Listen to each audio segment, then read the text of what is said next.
tardes aquí en España, buenas tardes también a los que asisten al curso virtualmente desde Italia, buenos días en los distintos países de Iberoamérica, para los que están cursando online. Esta tercera sesión de la tercera semana, tercera jornada de la tercera semana de la especialidad en Justicia Constitucional, Interpretación y Tutela de los Derechos Fundamentales, que va a comenzar con una tarde aquí en España muy especial, con una combinación de sesiones también muy diferentes. En esta primera sesión tenemos a un profesor que se estrena como profesor de esta especialidad, que como saben pues llevamos bastantes años ofreciendo, pero siempre tenemos ese compromiso de renovar, y luego tendremos en cambio el clásico, que entre los profesores Atienza y García Amado, que aquí nos acompañan en Toledo ya en la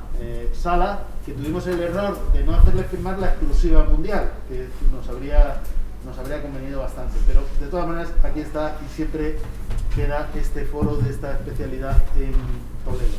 Pero ahora voy a presentar al primer ponente. Yo dije, Augusto, en la inauguración, que el propósito de esta especialidad era contar con los mejores especialistas en el ámbito del derecho constitucional, la justicia constitucional y la interpretación de la Constitución.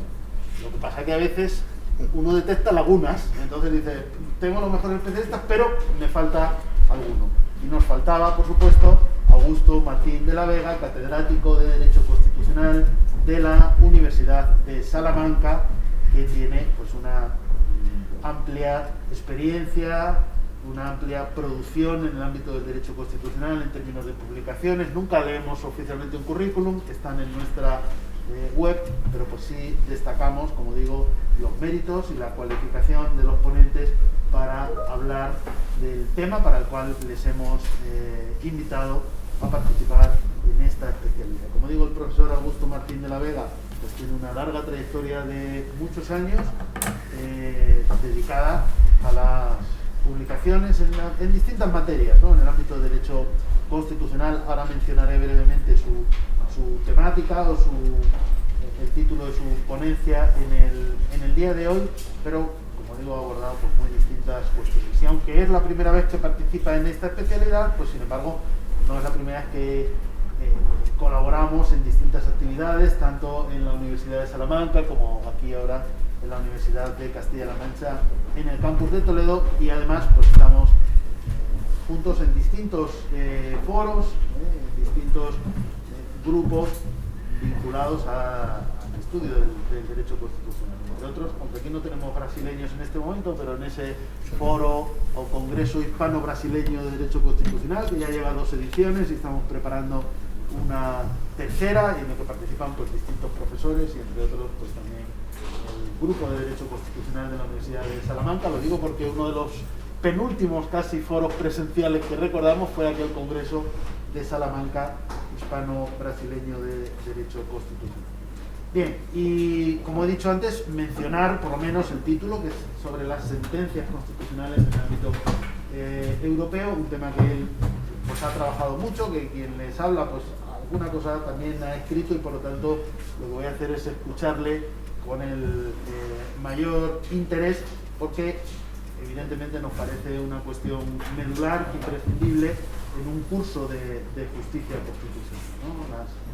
Su enfoque, según hemos acordado, ¿no?, en el momento de su incorporación al programa, se centra en una explicación del ámbito europeo, es decir, la tipología de las sentencias en el ámbito europeo. Y no le quiero quitar más tiempo, sí disculparme con todos por el retraso en el inicio de la sesión, que no es culpa del ponente, porque estaba de una manera absolutamente puntual, sino más bien de alguna incidencia posterior, pero decirles que no hay problema, porque están también los ponentes de la próxima sesión, y si hay que recuperar estos 10-15 minutos en el retraso del inicio de la sesión, puedes acabar también 10 o 15 minutos más, y les pediríamos amablemente a los próximos ponentes retrasar un poquito el inicio. De todas maneras saben que hay un receso de media hora, pues también podemos acortar un poquito el tiempo de receso para que todas las sesiones tengan esa hora y media que es la estipulada en el cronograma, de la cual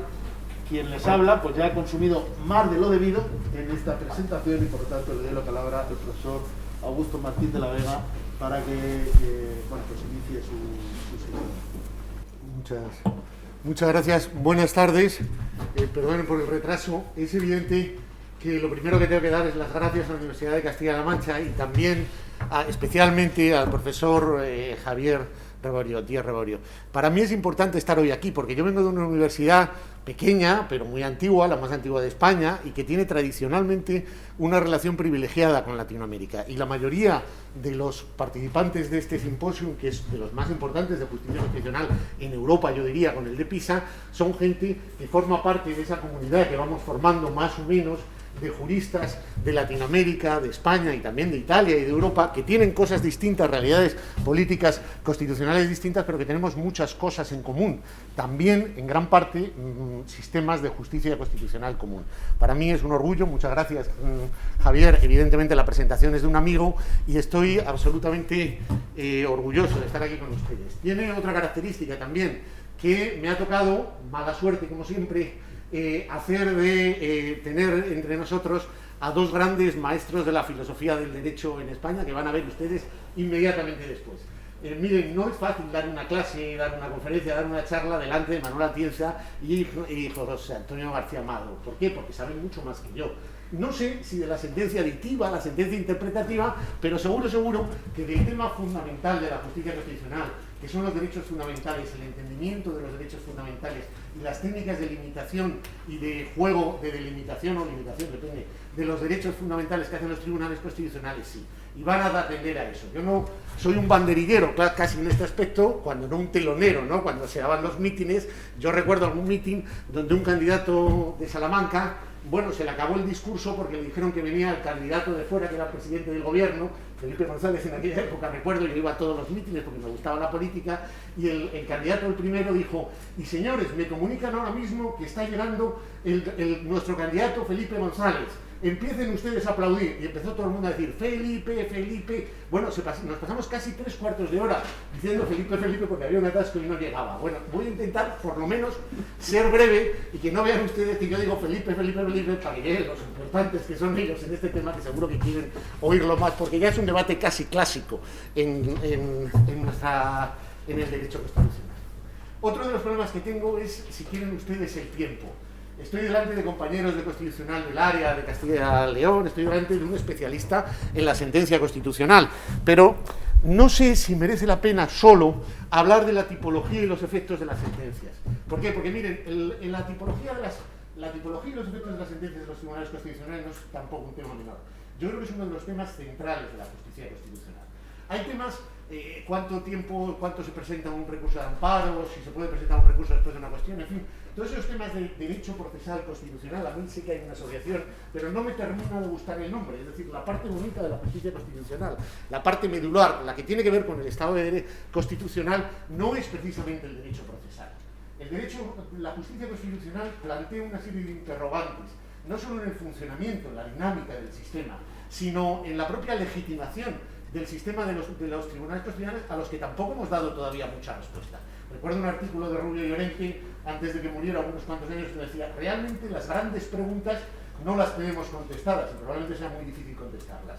Lo que sabemos es que es una institución que, bien planteada, puede funcionar bien a los fines que persiguen. Por lo tanto, la justicia constitucional tiene mucho que ver con las preguntas últimas de la justicia constitucional, porque es a través de la tipología de las sentencias, de la eficacia de las sentencias, como el tribunal va definiéndose en el juego de poderes y cómo va cumpliendo su función constitucional. Y lo va haciendo el mismo, porque hay países como Colombia o como Brasil o como Portugal, donde la tipología, los efectos de las sentencias aparecen relativamente más en las leyes orgánicas de los tribunales, en la Constitución, etc. Pero en general, esto es una creación jurisprudencial. Es el propio Tribunal Constitucional quien, según sus necesidades, para colocarse en la dinámica del sistema y para proteger a los derechos y cumplir su función de eliminar las leyes inconstitucionales, las normas inconstitucionales, va elaborando tipologías y va a la vez construyendo su propia eficacia de las sentencias. Y por lo tanto, no es fácil ver cuál es la clave, que es no solo los efectos, sino la eficiencia, la eficacia de las sentencias del sistema. Y además, tampoco se engañen, no hay un sistema. Cada país es un sistema de justicia constitucional y responde a sus lógicas, responde a cómo se plantean los recursos, a cómo se plantean los recursos, si hay amparo o no, si hay distribución territorial del poder o no. Responde a una historia y responde a una manera de entender la Constitución. Luego, ¿es verdad que se puede hablar más o menos de un sistema de justicia constitucional europeo? Bueno, digamos que la justicia constitucional europea tiene su historia. Una historia que no es tampoco siempre tan evidentemente lineal como se cuenta. Y que hay un modelo de justicia constitucional europeo que podríamos llamar concentrado y kelseniano. Tengo mis dudas, sobre eso podríamos hablar.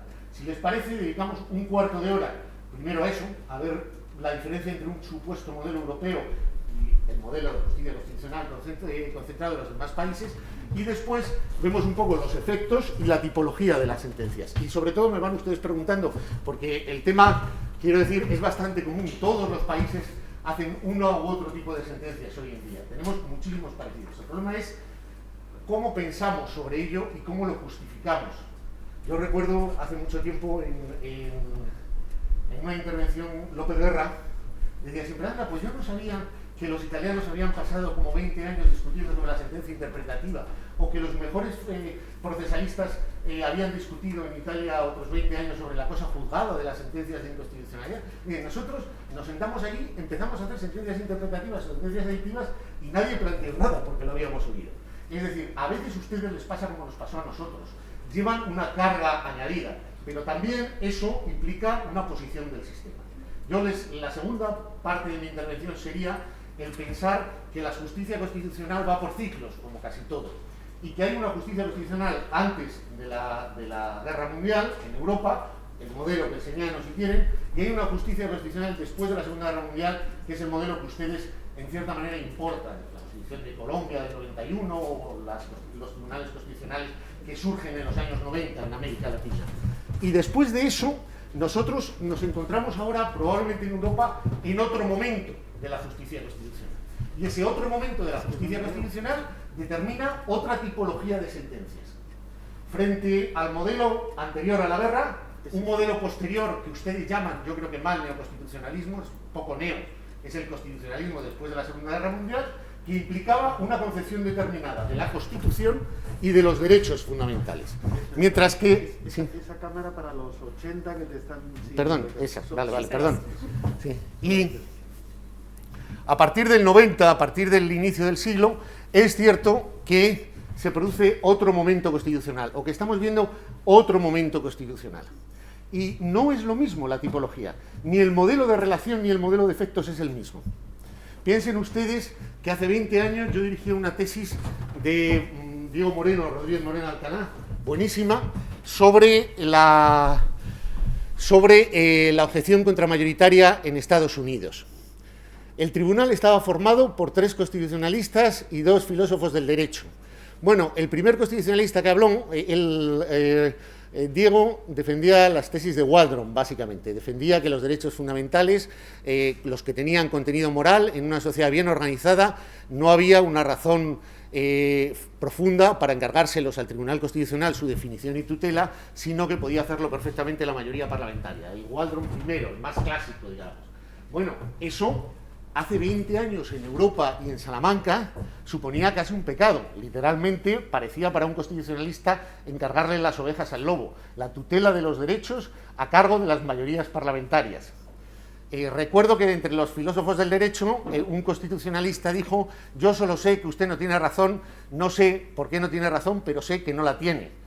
Otro constitucionalista recordó lo que decía su padre, era un constitucionalista muy famoso, aquello de a ver si te crees tú que yo soy de los que se le convencen con argumentos.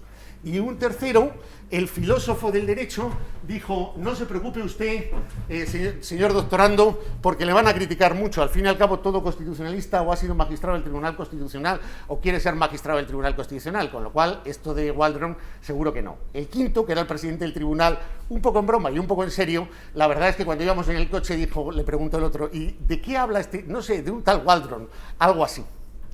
En cambio, este año, cuando he dado lecturas a los alumnos del máster en Derecho Constitucional, en Justicia Constitucional en Salamanca, lo más leído y lo más escogido por ustedes son los temas el libro de Niembro, los temas del constitucionalismo popular, los temas de la objeción mayoritaria, los temas del constitucionalismo débil, los temas que debaten y propugnan que el legislador puede reproducir la ley, que no debe tener la última palabra en la interpretación del Tribunal Constitucional. Eso significa que el panorama ha cambiado. Y eso es lo que hay que tener detrás para entender los distintos modelos de sentencias que van utilizando el Tribunal Constitucional.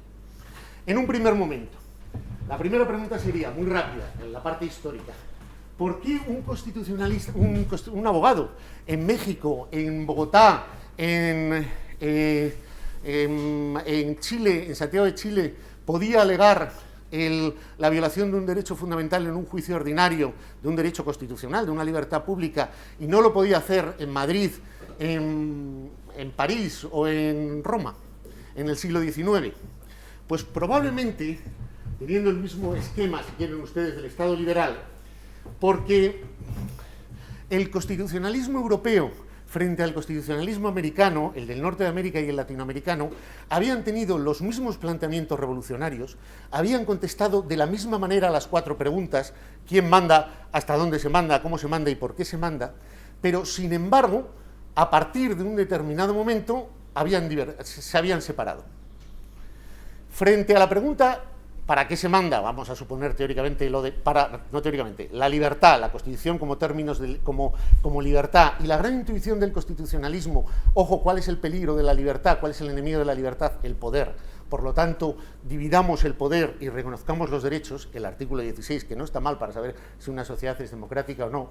Frente a la pregunta de quién manda, la soberanía popular, pero tiene que ser representativa. Luego, ojo, habrá mandados y mandantes, representados y representantes. ¿Cómo lo limitamos? La vieja técnica del derecho constitucional, la vieja teoría del poder constituyente y el poder constituido. Un momento en que el pueblo se da la Constitución y el resto quedan como poderes constituidos. La transformación, al fin y al cabo, del principio político de la soberanía popular en el principio jurídico de la supremacía de la Constitución.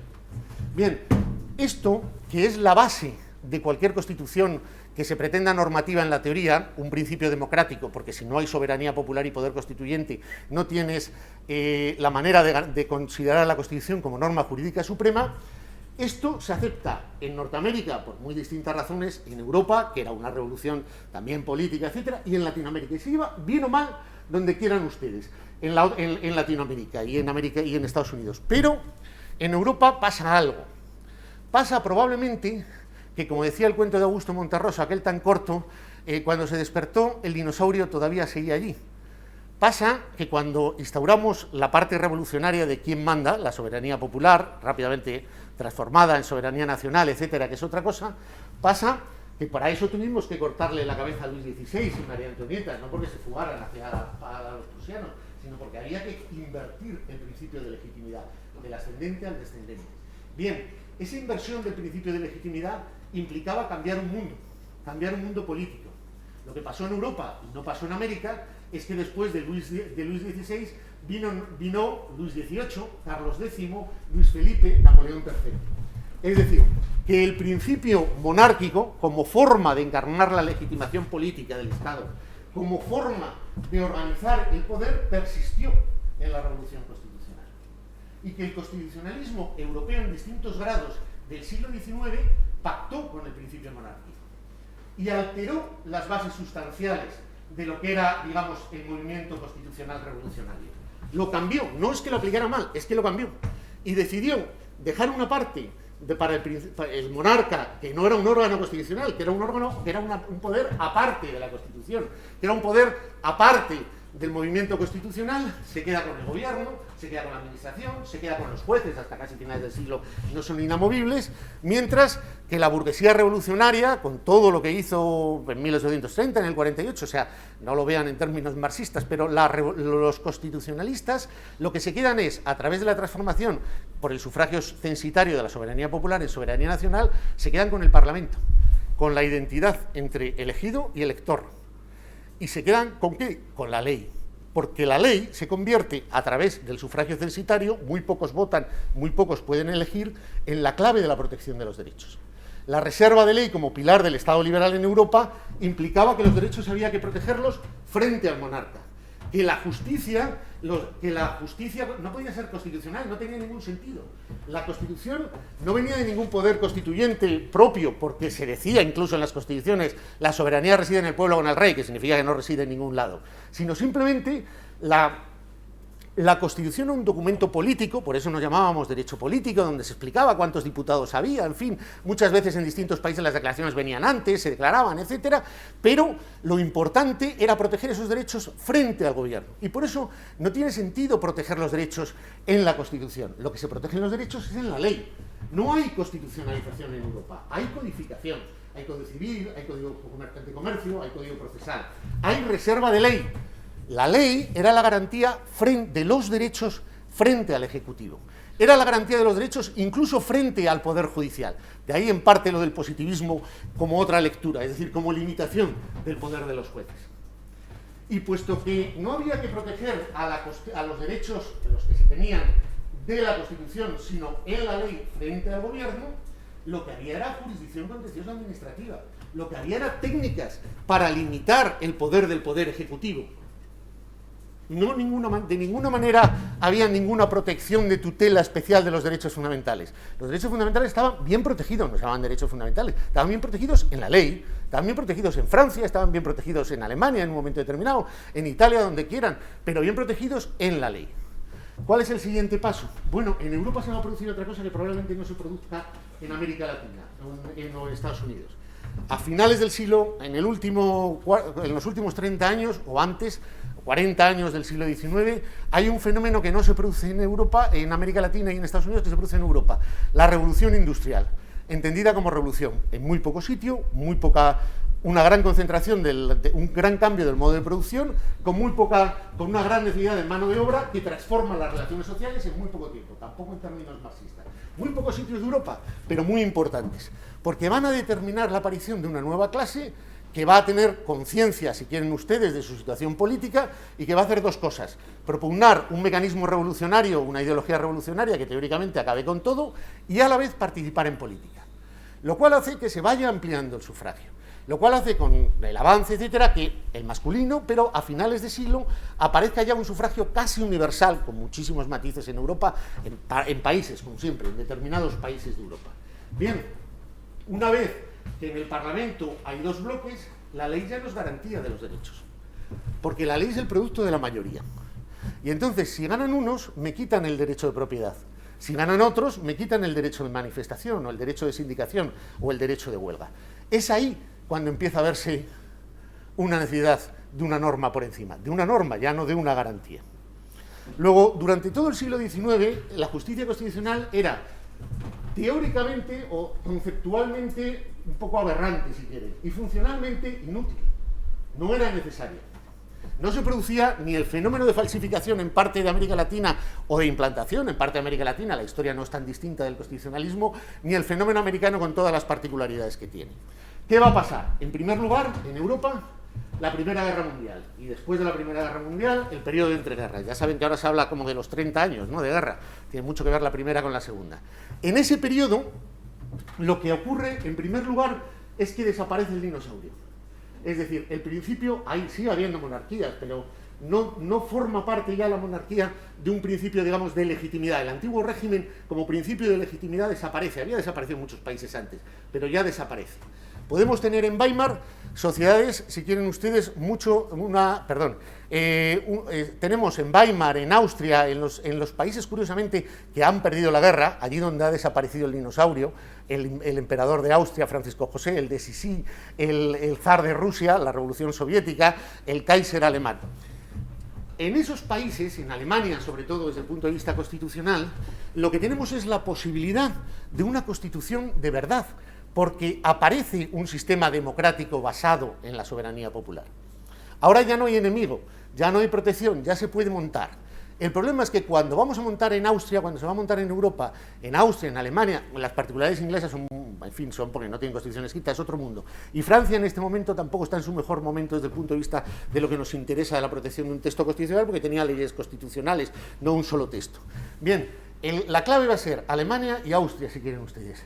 En esos países, cuando se va a montar lo que se va a entender por la Constitución en el sentido que hoy casi entendemos, cuando la doctrina va a empezar a hablar de derecho constitucional por primera vez, con ese nombre, cuando van a empezar a hablar de los conceptos que hoy discutimos, poder constituyente, reforma, mutación constitucional, partidos políticos, democracia militante, casi si quieren, etcétera, equilibrio, es en el momento en que la sociedad, y hacen una Constitución, se está absolutamente desintegrando, porque por muchas cosas en Alemania, imagínense ustedes, primero el Tratado de Versalles, después la hiperinflación, que supone que los profesores de universidad, que lo que tenían, por ejemplo, en una sociedad muy escalada era, pues eso, los ahorros, la casa, el piano y la clase de piano de la niña, tienen que vender la casa, los ahorros desaparecen, etcétera, con la hiperinflación, y luego al final el piano, y prácticamente la niña, si quiere.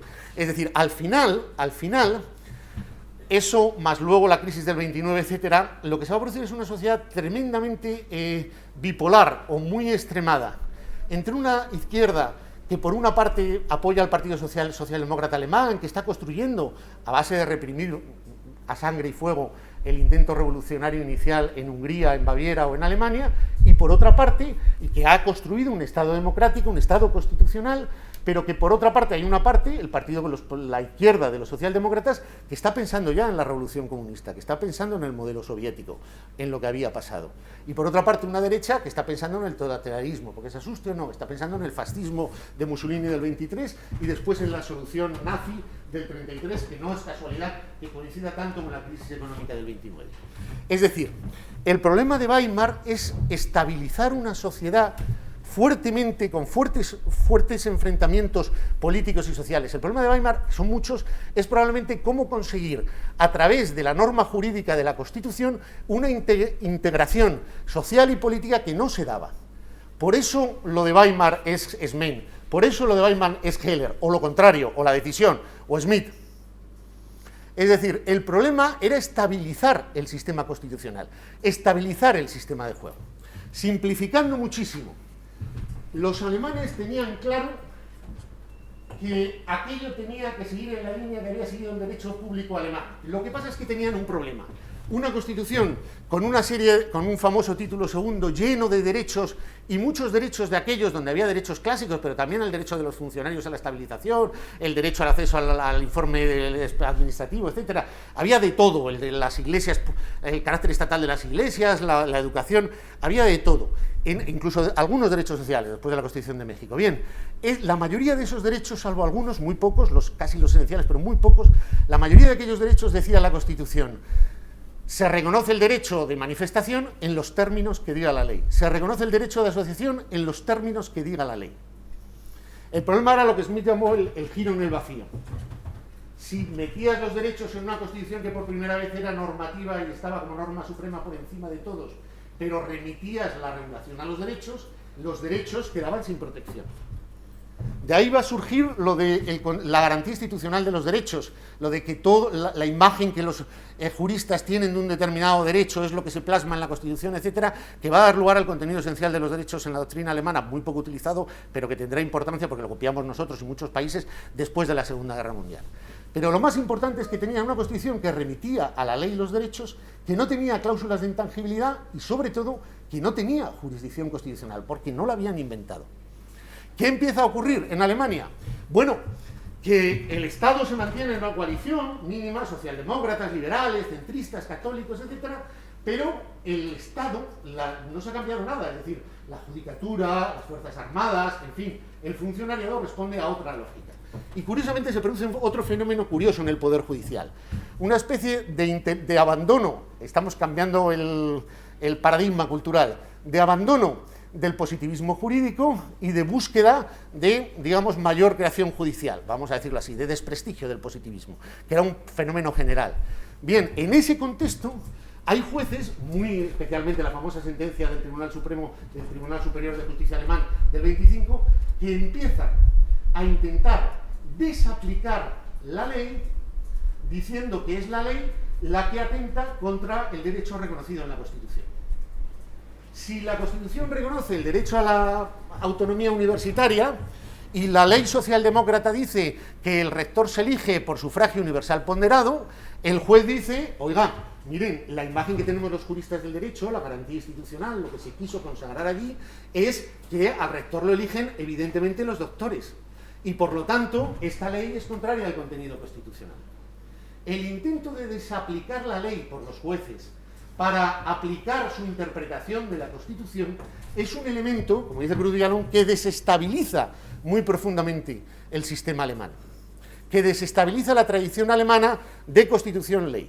En ese contexto que es muy distinto del que tenían ustedes, y que además no tiene nada que ver con el Tribunal Constitucional americano, es decir, porque el Tribunal Constitucional americano en este momento está en el periodo Lochner, etcétera, es un tribunal, primero, que culturalmente no es conocido. Es decir, la universidad americana, aparte de la diferencia de derecho y tal, no es lo que va a ser después de la Segunda Guerra Mundial. Ya saben ustedes que hasta en ciencias, etcétera, el director, quien dirigía el plan de la bomba atómica en Estados Unidos, tiene la famosa frase aquella de nosotros hemos ganado la guerra mundial, la Segunda Guerra Mundial, porque teníamos mejores físicos alemanes que los alemanes. Es decir, porque eran todos los que habían huido, los físicos y los químicos judíos. Es decir, en aquel momento Estados Unidos no era un elemento cultural jurídicamente para algo, pragmatismo, etcétera, pero muy poco. Harvard y Yale no eran Harvard y Yale como ahora, para Heidelberg o para Bonn o para Berlín o para Viena.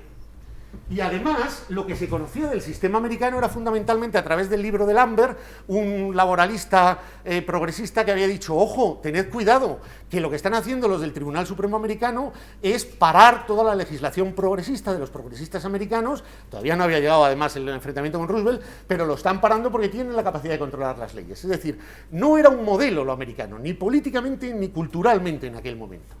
El problema era europeo. Y en ese problema europeo es donde tiene la respuesta Kelsen.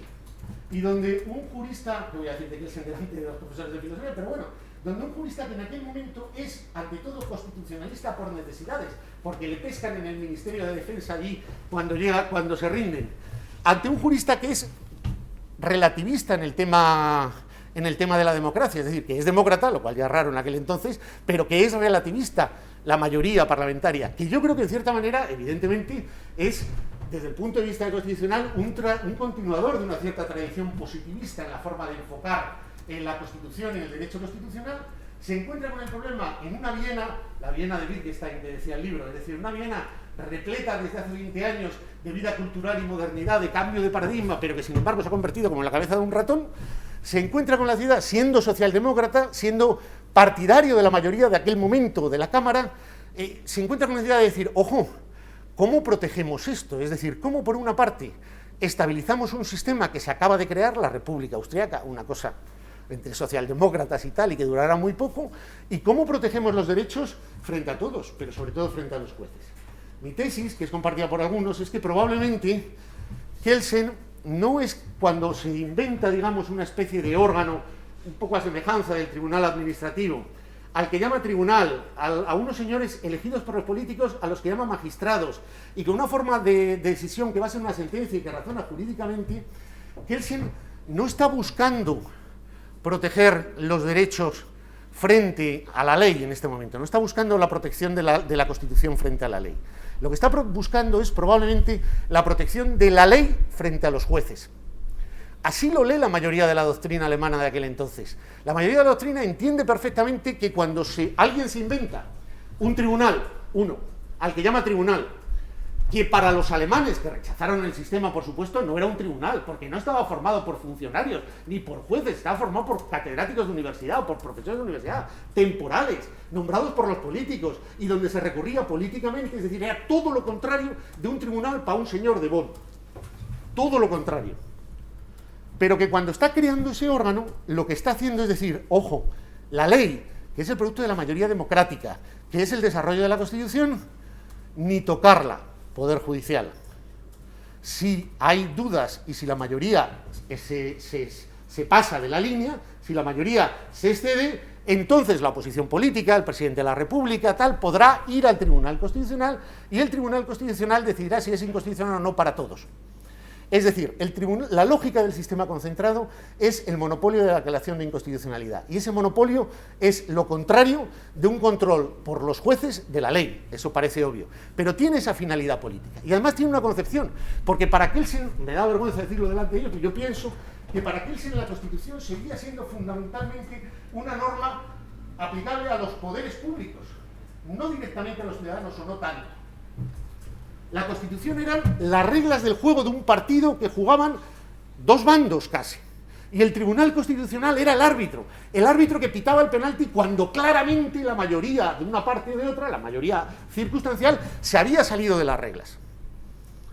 Jurídicamente era la anulación de un acto que por eso no podía, digamos, que tenía un valor casi constitucional si lo metes creativo, y por eso jamás se le ocurrió a Kelsen, Dios le libre, hablar de sentencias interpretativas, por si acaso, es decir, era anular o no anular, era por eso SNUNC, pero políticamente era el intento de estabilizar un sistema fuertemente enfrentado, a través de una constitución clara, limitada, lo que ahora llamaríamos mínima.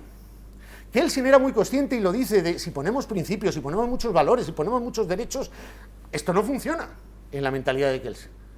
Porque Kelsen era el continuador de esa tradición de Herbert, de Laban, etcétera, que pensaba y sigue pensando que la ley es el centro del sistema, aparte de la Constitución que limitaba. Y por lo tanto, lo que buscaba en ese sentido, y lo dijo Kelsen siempre, era la clara inconstitucionalidad, es decir, el límite del juego político que permitía la estabilización del sistema. Claro, esto implicaba también un concepto determinado de la Constitución, por supuesto, dirigida a tal, pero sobre todo un concepto de la democracia, y era una apuesta por encontrar un sistema ingenioso para evitar que se mataran entre unos y otros. Aquello no funcionó, lo saben ustedes. Es decir, en Austria por el golpe de Estado de Dollfuss, etcétera, él tiene que huir a Bonn, después se va a Estados Unidos. No funcionó en Checoslovaquia, donde no iba a funcionar, y solo se nos ocurrió a nosotros, que lo metimos en la Constitución Republicana del 31, sin entenderlo muy bien, por la manera de nombrar, en fin. Luego creó una jurisprudencia, metimos un recurso de amparo porque había alguien que estudiaba allí, un mexicano que estudiaba con Jiménez de Asúa. Fuimos haciendo lo que pudimos, pero el tribunal no funcionó. No me puedo detener, pero cualquiera que vea lo de la sentencia de cultivos catalana, o en fin, lo del 34, hay ciertos paralelismos, malos paralelismos. Lo cierto es que el sistema no estabilizó, porque no podía estabilizarlo, porque ningún tribunal constitucional sirve de estabilización de un sistema fuertemente enfrentado políticamente. Y ahí se produce una ruptura. Yo creo que se produce una ruptura entre su mundo y el nuestro. Lo más importante que nos pasa a nosotros, que no les pasó a ustedes, yo creo que desde la Revolución Francesa, que les pasó a ustedes, digamos, es decir, una revolución atlántica si quieren, es la Segunda Guerra Mundial. Lo más importante que nos pasó fue Auschwitz. Fue la idea de que el país más, aquello de que después de Auschwitz no se puede escribir poesía, que el país más culto central de Europa había vuelto, no esta vez había vuelto, ya no es el Sonderweg, sino simplemente había hecho lo que había hecho, en el este y de la manera que lo había hecho. Eso conmocionó la República Federal Alemana, que era la única que tal, dividió Europa, hizo que Europa perdiera el protagonismo y muchas cosas más. Pero después de aquello, la Constitución tenía que ser otra cosa. Después de la Segunda Guerra Mundial, que sí es un momento, yo creo, de cesura, a mí me gusta mucho recomendar, para alguien que no es europeo y para los europeos, el libro de Tony Jung que se llama Posguerra, que llama posguerra a la historia, es el primero que yo creo que trata las dos partes, Europa del Este y Europa del Oeste, la nuestra de entonces, y llama posguerra al periodo que va del 45 hasta que se cae el muro, prácticamente, hasta el 89, porque todo responde a una cierta lógica histórica. Esa interpretación que hoy es relativamente mayoritaria, yo la comparto también. Entonces, después de la Segunda Guerra Mundial, Constitución va a ser igual a dos cosas, yo creo. Constitución igual a derechos fundamentales. Ahora ya derechos fundamentales, como en Weimar y como en la Constitución de Frankfurt. Con una concepción de los derechos fundamentales muy particular, como no podía ser de otra manera, y elaborada básicamente por los alemanes, que en un primer momento casi rozan el justnaturalismo si quieren, pero que se va a construir básicamente también, y teniendo en cuenta el problema, es decir, teniendo en cuenta que la Constitución alemana comienza diciendo nosotros, el pueblo alemán, responsables ante Dios y ante la historia, y que la primera palabra, la segunda palabra de la Constitución alemana es dignidad humana, lo va a construir el propio Tribunal Constitucional. Es decir, un tribunal, ahora lo veremos, en un pequeño pueblo, de una pequeña aldea abajo, en Karlsruhe, como Bonn era un pequeño pueblo con una pequeña bandera y un pequeño edificio para que no pareciera lo anterior. Constitución igual a derechos fundamentales, y otra cosa que va a ser muy importante, que va a hacer necesario un tribunal también, Constitución igual a pacto político donde se refleja en la Constitución un nuevo modelo de sociedad. Después del desastre en que había quedado Europa, después de una Europa acostumbrada a la intervención estatal masiva en economía de guerra, y después de una Europa que ha perdido toda su centralidad y que ha quedado absolutamente dividida, tan dividida que para gran parte de una promoción de nosotros para adelante, Europa era solo una parte, no la otra.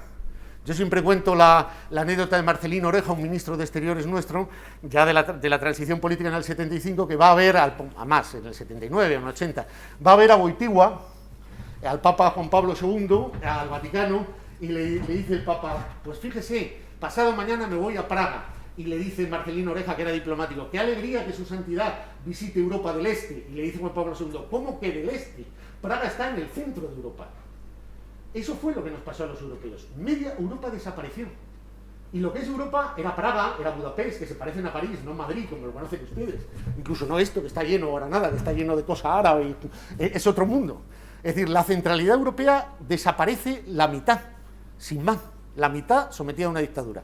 La otra mitad no solo está arrasada, muere más gente, etcétera, etcétera, y toda la tragedia alemana después y antes, sino que además sigue viendo que los que habían ganado la guerra, obviamente, eran los rusos. Los que habían puesto los muertos eran los rusos, y los que habían puesto la bandera eran los rusos.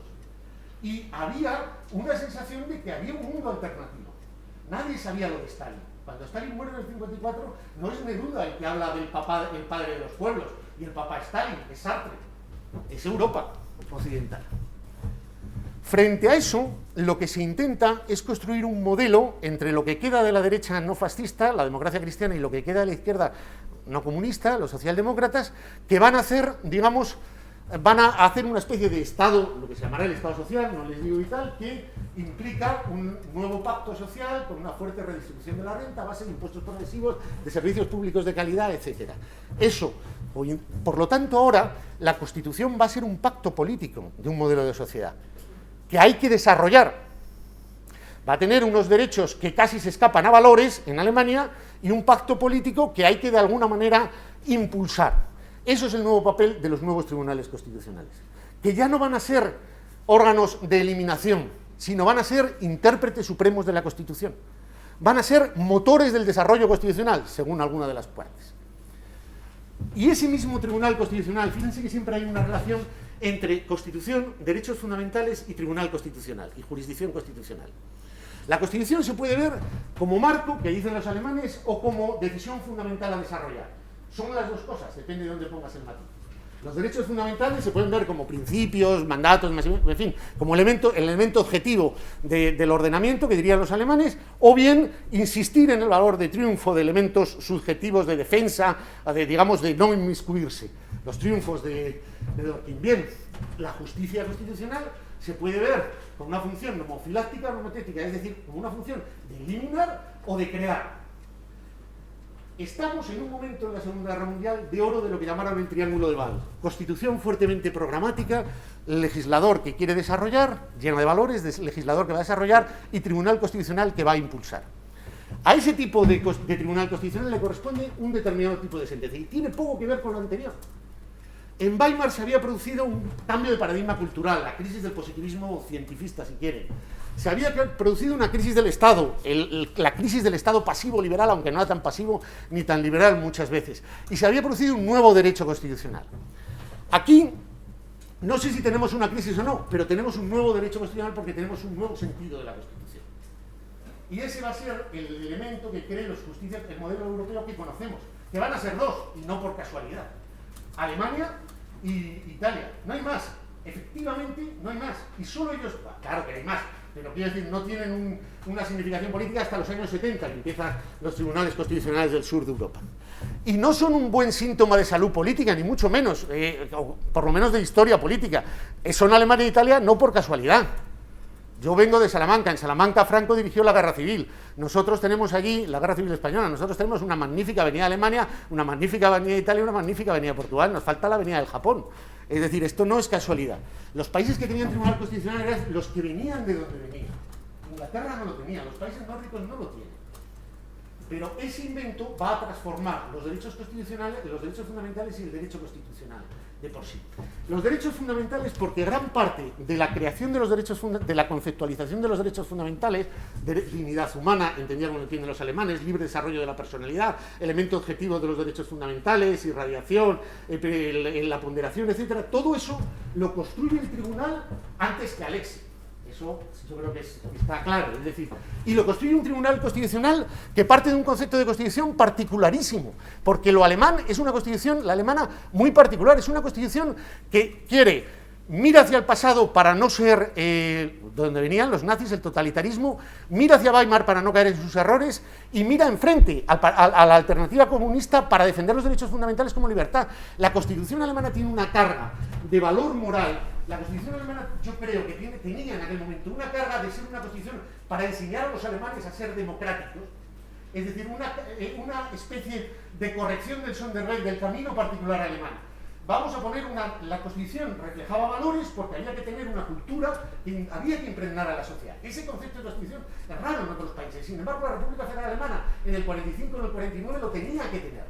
Y de ahí viene también, y del éxito de construir un concepto de derechos fundamentales que hace que el Tribunal Constitucional sea el centro del sistema, de ahí viene también el éxito del Tribunal Constitucional alemán, que está por encima de todo.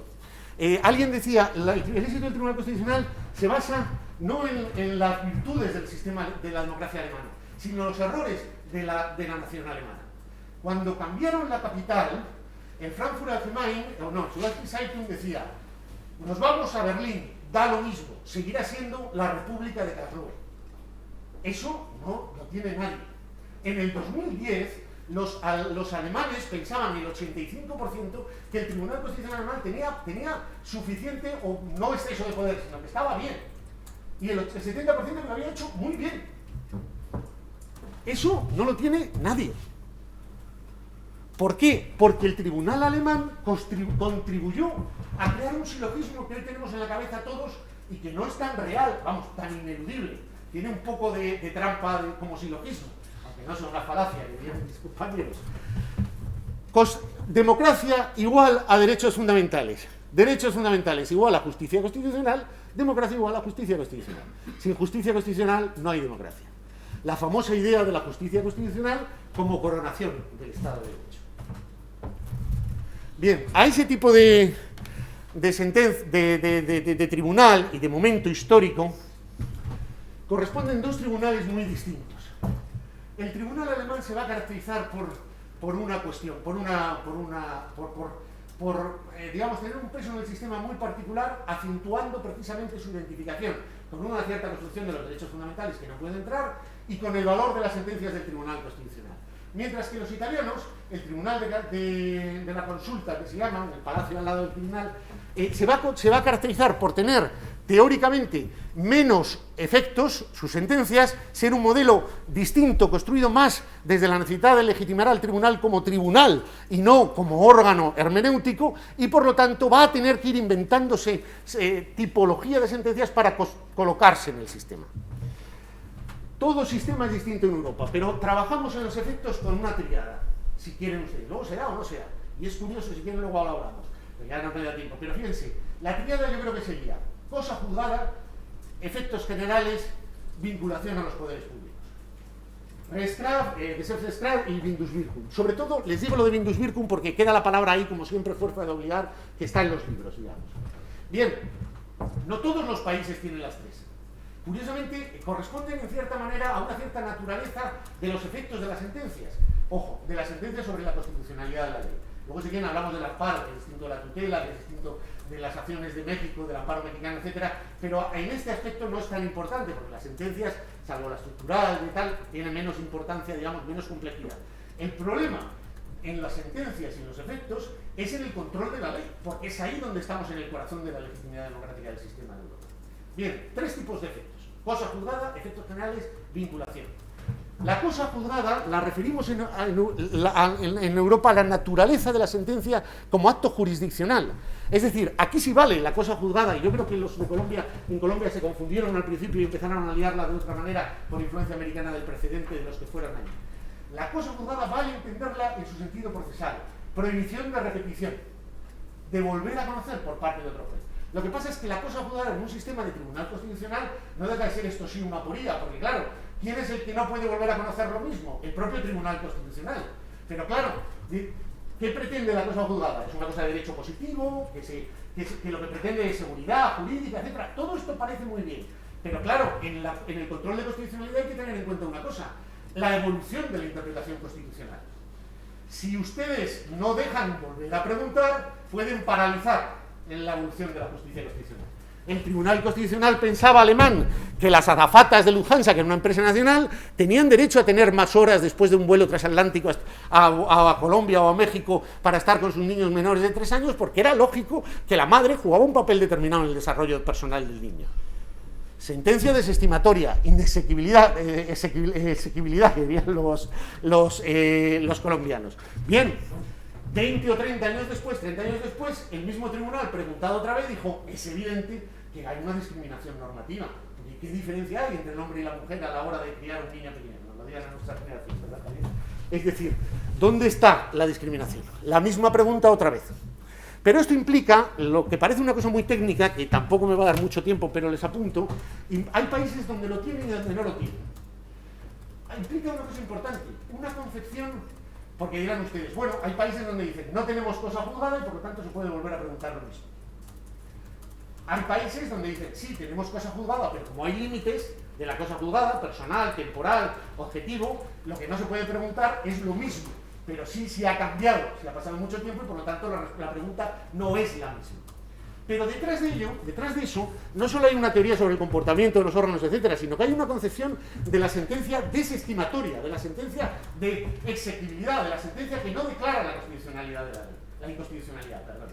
Claro, no es lo mismo entender, como entendemos en España o en Italia, que cuando el tribunal dice, oiga, el artículo 17 es inconstitucional, y el tribunal dice sentencia desestimatoria del recurso o de la cuestión, no es lo mismo entender que lo que está diciendo es, planteado en esos términos, así la pregunta, no, que entender como en Alemania, o como en Brasil, o como en otros países latinoamericanos, o como en Polonia, que cuando digo que no es inconstitucional, estoy queriendo decir que es constitucional, estoy poniendo un sello de constitucionalidad.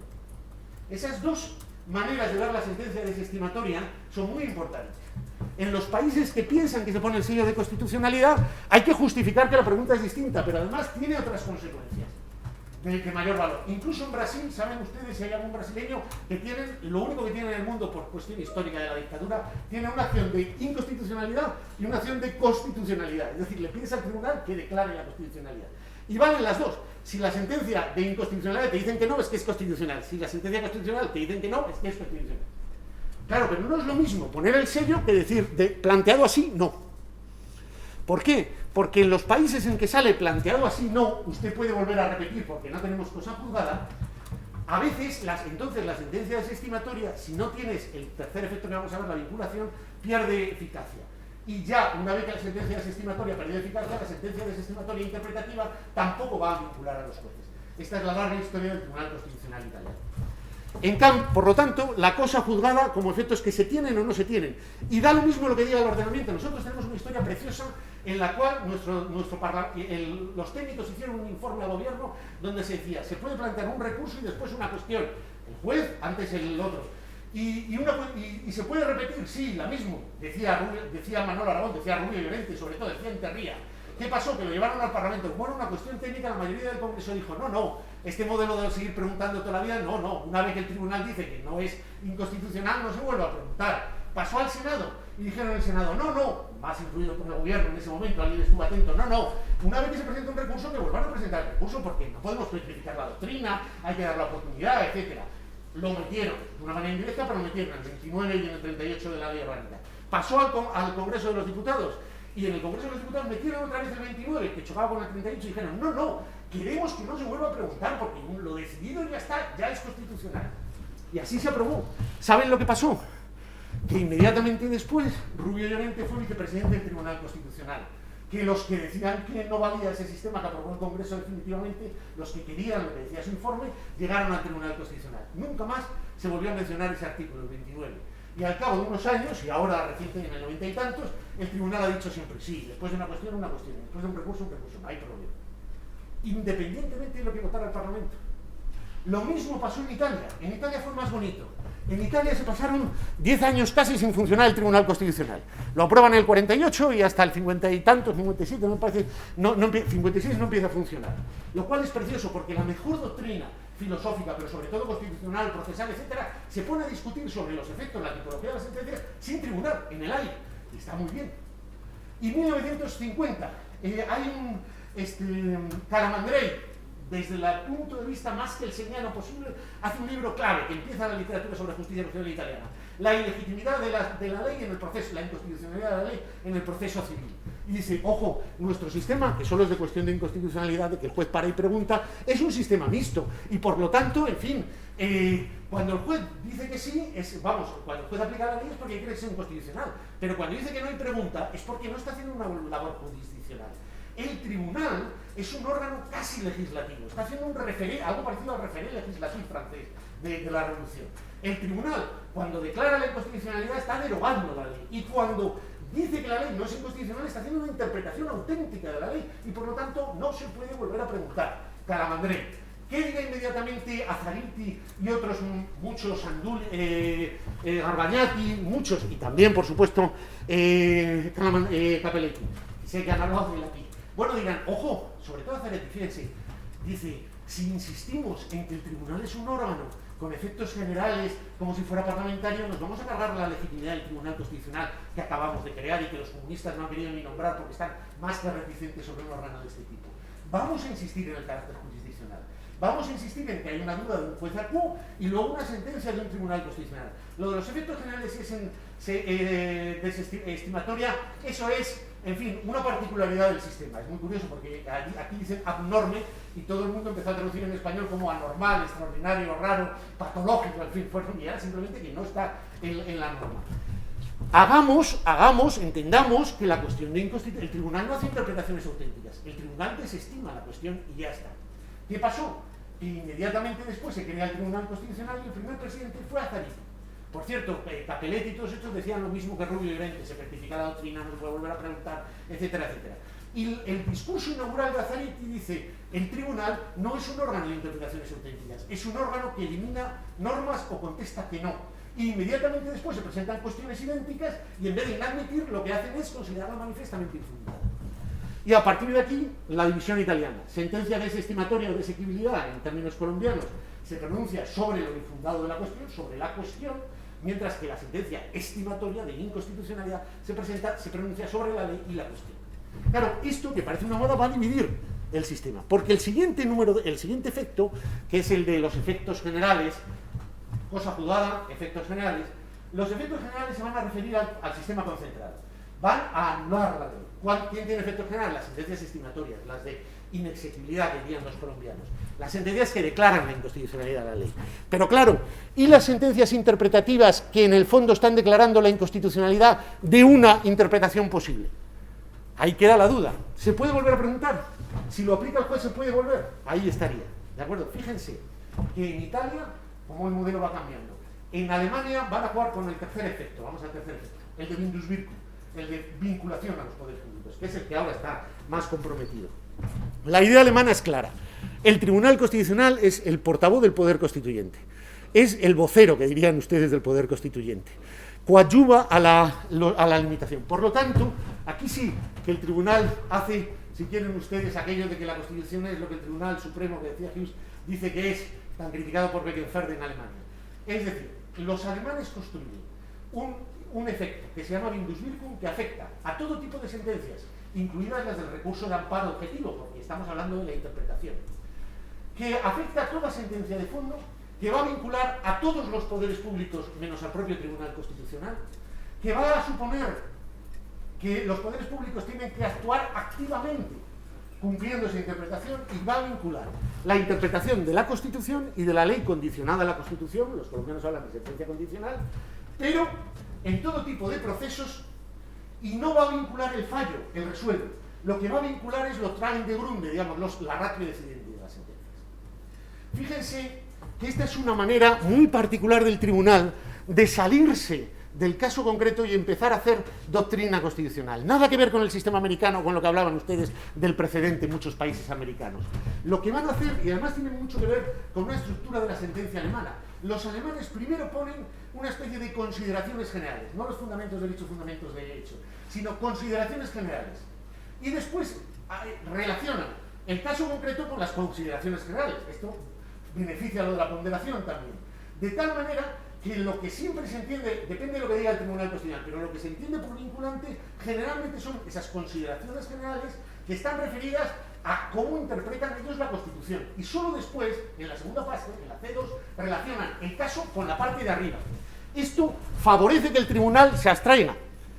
Es decir, son frases, son ley. En Brasil hay una cosa que se llama la súmula vinculante. Todos los años, al final del año judicial, el Tribunal Constitucional, digamos, el que hace el Tribunal Constitucional, saca una serie de frases y dice, esto es vinculante. Esto es lo que nosotros decimos que es vinculante. Fíjense, un tribunal convertido, ahora sí, en intérprete, en una labor de interpretación abstracta de la Constitución. Claro, en un momento en que la Constitución está en el centro del sistema, porque los derechos fundamentales están en el centro del sistema y por muchas cosas, esto es fácilmente aceptable. De hecho, lo aceptamos los españoles sin discutir, rápidamente, salvo algunos. Otra cosa es en un momento en que empieza a cambiar el paradigma, en que empezamos a cambiar, en que hay una crisis, digamos, del concepto de constitucional, de constitución clásica, en que tenemos un cambio de paradigma, yo no sé si posmoderno, que está muy lo de posmoderno, pero una cierta crisis de ese proyecto ilustrado, de esos discursos globales, de ese sentimiento de con 170 artículos organizamos la Constitución, que es el proyecto constitucional. No encontrarán más que Constitución débil, flexible, Constitución doméstica, etcétera, etcétera. Es decir, nada de lo global, todo discurso es autojustificatorio. Ese cambio de paradigma se corresponde en Europa con un cambio importantísimo, con una crisis del Estado, como en Weimar, pero con otras características. Una crisis de legalidad, una crisis simplemente de corrupción. No se puede hablar de derecho constitucional sin hablar de corrupción. Nuestro sistema, el Tribunal Constitucional, funcionaba porque teníamos un estado de partidos, porque teníamos dos partidos que más o menos monopolizaban la vida política, 2, 3, 4, fuertemente metidos en la vida pública, fuertemente estabilizados, todo lo contrario de que lo que pasaba en Latinoamérica. Ni siquiera verdad aquello de Alfonso Guerra del mexicano, el que se mueve y no sale en la foto. Cuando el sistema de partidos, que daba gran estabilidad, aunque poco pluralismo o participación, depende del sistema, gran estabilidad, empieza a caer en sus funciones representativas, se produce la crisis. Entre otras cosas, por la corrupción del sistema de financiación, luego de la corrupción personal de los que manejan el sistema de Francia, Italia, España. ¿Qué les voy a contar? Y además es una crisis funcional. Yo siempre recomiendo un libro de Peter May, Gobernando el vacío.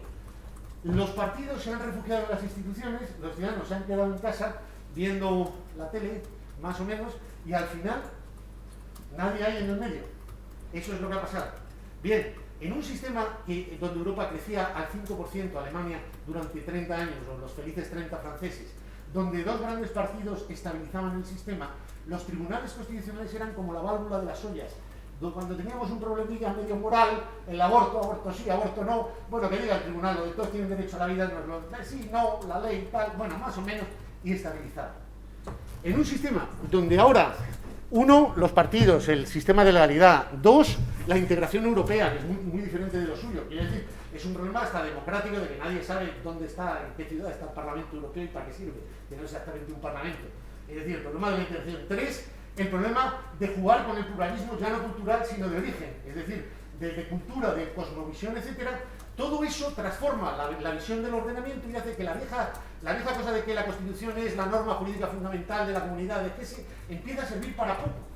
Hoy tenemos una crisis, lo de Toiner, lo del derecho reflexivo, lo de los sistemas de Luhmann, tenemos una crisis de centralidad, y esto hace que los tribunales constitucionales empiecen a funcionar de otra manera. Ya no en el modelo de sentencias, que me va a dar poco tiempo, pero sí en una cosa muy importante. Empiezan a manejarlo, saben mejor mis compañeros, empiezan a hacer otras de las cosas que hacen. Ya no es un debate tanto entre principios y normas, vertiente internacional, vertiente nacional, desarrollo, garantía de la Constitución, sino que ahora se caracterizan por dos cosas probablemente los tribunales constitucionales. Uno, por el precedentismo. Es decir, cuando la doctrina decimos que ya está bien del talmudismo jurisprudencial, no solo estamos diciendo que es verdad que el Constitucional se ha encargado solo de la garantía de los derechos y solo de empezar de entender los derechos como repertorio jurisprudencial. Las tesis no pueden empezar diciendo que la libertad de expresión es como dice el Tribunal Constitucional alemán, no sé qué, no me fastidies. Pero no es eso, es que cada vez más los tribunales, de Rankins en compañía en Estados Unidos, pero aquí es patente, aparte del sistema multinivel, ya no son hijos únicos, ni son reunidas, ya no son derechos fundamentales, todo lo que tocan. Lo cierto es que si ustedes ven las sentencias, ¿qué se encuentran? Una ristra de jurisprudencia delante. Un enorme pantano, un fango de jurisprudencia citado por los sistemas informáticos muchas veces sin querer querer. ¿Por qué? Porque el tribunal pone delante la infantería de la gleba para justificarse, porque tiene miedo, en gran parte. Y segundo, un uso de la ponderación, si me permiten los filósofos, un uso de la ponderación que cae muchas veces clarísimamente, lo decía Gómez Canotillo, en el tacticismo ponderativo. Es decir, nosotros estamos muy acostumbrados a manejar el pluralismo político, pero ¿y el pluralismo cultural? Claro, la ablación del clítoris seguro que no, pero un bedel del Parlamento puede llevar un pendiente hasta aquí y falda, aunque esté registrado como hombre y se cambie, pero una musulmana no puede llevar un pequeño velo libremente, voluntariamente en una universidad pública, o una chica de 16 años, ¿sí o no? ¿Qué hace el Tribunal Constitucional, los tribunales constitucionales? Se dan cuenta de que ya no ocupan una centralidad en el sistema como ocupaban. Para empezar, el 80% del derecho, o el 70% del derecho europeo ni lo ven, casi, digamos. Para empezar, ya hay otros dos tribunales, etc. Pero sobre todo, ha cambiado en la sociedad el consenso. Y por lo tanto, no dicen, miren, principio de laicidad, principio de libertad de la propia imagen o de la autonomía individual, prima tal, prima cual. Lo que dicen es, como en la sentencia del crucifijo de Baviera, mientras sea pequeñito, si no hay nadie en clases, si está a oscuras, si no se ve. Es decir, la utilización del aspecto concreto que tiene toda ponderación como manera de escapar de la decisión fundamental de la ponderación de los principios. Hacen lo que defiende el profesor Amado, pero bajo la cobertura de lo que defiende el profesor Atienza, sin las ventajas de uno y sin las ventajas del otro. Es decir, hacen trampa muchas veces. Utilizan el caso concreto para escaparse de la labor que tenían antes los tribunales constitucionales, que era equilibrar e integrar el sistema. ¿De acuerdo? Claro, en ese contexto, la vinculación cambia totalmente de sentido. Y ahora hasta los alemanes dicen, ojo, esto de la vinculación de las sentencias tiene sus problemas, porque claro, para empezar, un jurista europeo, ¿qué sabe lo que es un ratio? ¿Qué sabemos nosotros de los dos Carvalho? ¿Qué sabe? Prefiero la crucifixión del inocente que la del culpable, porque ¿qué sabemos nosotros de la inocencia? Pues los juristas europeos, ¿qué sabemos nosotros de la ratio decidendum? ¿Cómo sabemos que es un obitervista y una ratio? ¿Y qué entendemos por ratio? Los pasos bueno, los de filosofía lo saben, pero los constitucionalistas no. ¿Qué decidimos que es la ratio? ¿Los pasos lógicos necesarios para llegar a la conclusión? ¿O aquello que el tribunal subraya manifiestamente, reflexivamente y tal? ¿Cómo hace el tribunal alemán cuando se marca 10 páginas sobre qué es el Estado democrático de derecho para legalizar el Partido Comunista y luego pone todo lo anterior extraven del mundo? ¿Cuál de las dos opciones? Segundo, el problema que tiene esto de la vinculación es que efectivamente el Poder Judicial se lo cree porque es muy cómodo. Y por lo tanto no vuelve a preguntar. Y entonces volvemos otra vez a la famosa petrificación, a la canonización, a la petrificación que dicen los alemanes. Si el tribunal no le preguntan, entonces el tribunal no puede cambiar de doctrina. Y tercero, convierte muchas veces esto en lo que decíamos de las súmulas vinculantes. Meros leitmotiv, meras cositas, es decir, meras frases. El insulto, no, la libertad de expresión no comprende el insulto. Ningún derecho es limitado local. El principio de proporcionalidad no es frasecitas que enseñamos a los estudiantes, pero que al final están desconectadas del caso concreto y por lo tanto no tienen el matiz. Nos hacemos un repertorio de frases hechas, que es lo peor que se puede hacer con la jurisprudencia, ¿de acuerdo? Luego, la crisis de la vinculación marca un poco la nueva manera de entender los tribunales constitucionales. Frente a eso, los modelos que hacen los tribunales constitucionales, como el italiano, que necesitan encontrar tipología de sentencias, que es la clase o la conferencia que tenía que haberles dado, pero no les he dado, la tipología de las sentencias. Bien, hacen sentencias interpretativas, los que tienen vinculación, sentencias interpretativas desestimatorias, los que no la tienen como el italiano construye dos cosas, la sentencia interpretativa y después desestimatoria y después la sentencia interpretativa estimatoria y después de eso la teoría del derecho vivente, del derecho vivo, que es ya lo más a lo que llaman los italianos. ¿Para qué? Porque los tribunales siempre son los constitucionales un tercero incómodo en el sistema. Todo tribunal constitucional tiene por un lado el Parlamento y por otro lado el Poder Judicial. Y ahí está la lucha siempre. Y Cuando gana una batalla con uno, o la pierde, se dirige hacia el otro y pacta con unos para dirigirse hacia el otro. La historia, por ejemplo, del Tribunal Constitucional italiano es la historia de la lucha contra el Poder Judicial y el pacto del Poder Judicial para dirigirse a las sentencias aditivas en Parlamento. Tenemos unas sentencias interpretativas. Ojo, solo dos cosas en esto y luego me preguntan ustedes y termino. Las sentencias interpretativas tienen un problema, que hay dos maneras de concebirlas. Y ahí es, uno, se pueden concebir como decía, por ejemplo, Crisafulli. Sentencia interpretativa es aquella en que, por ejemplo, en una cuestión de inconstitucionalidad, el juez no declara la inconstitucionalidad porque adopta una decisión determinada. Considera que no es fundada la que le pregunta al juez. Segundo, la de Pisorruso y Zadolewski.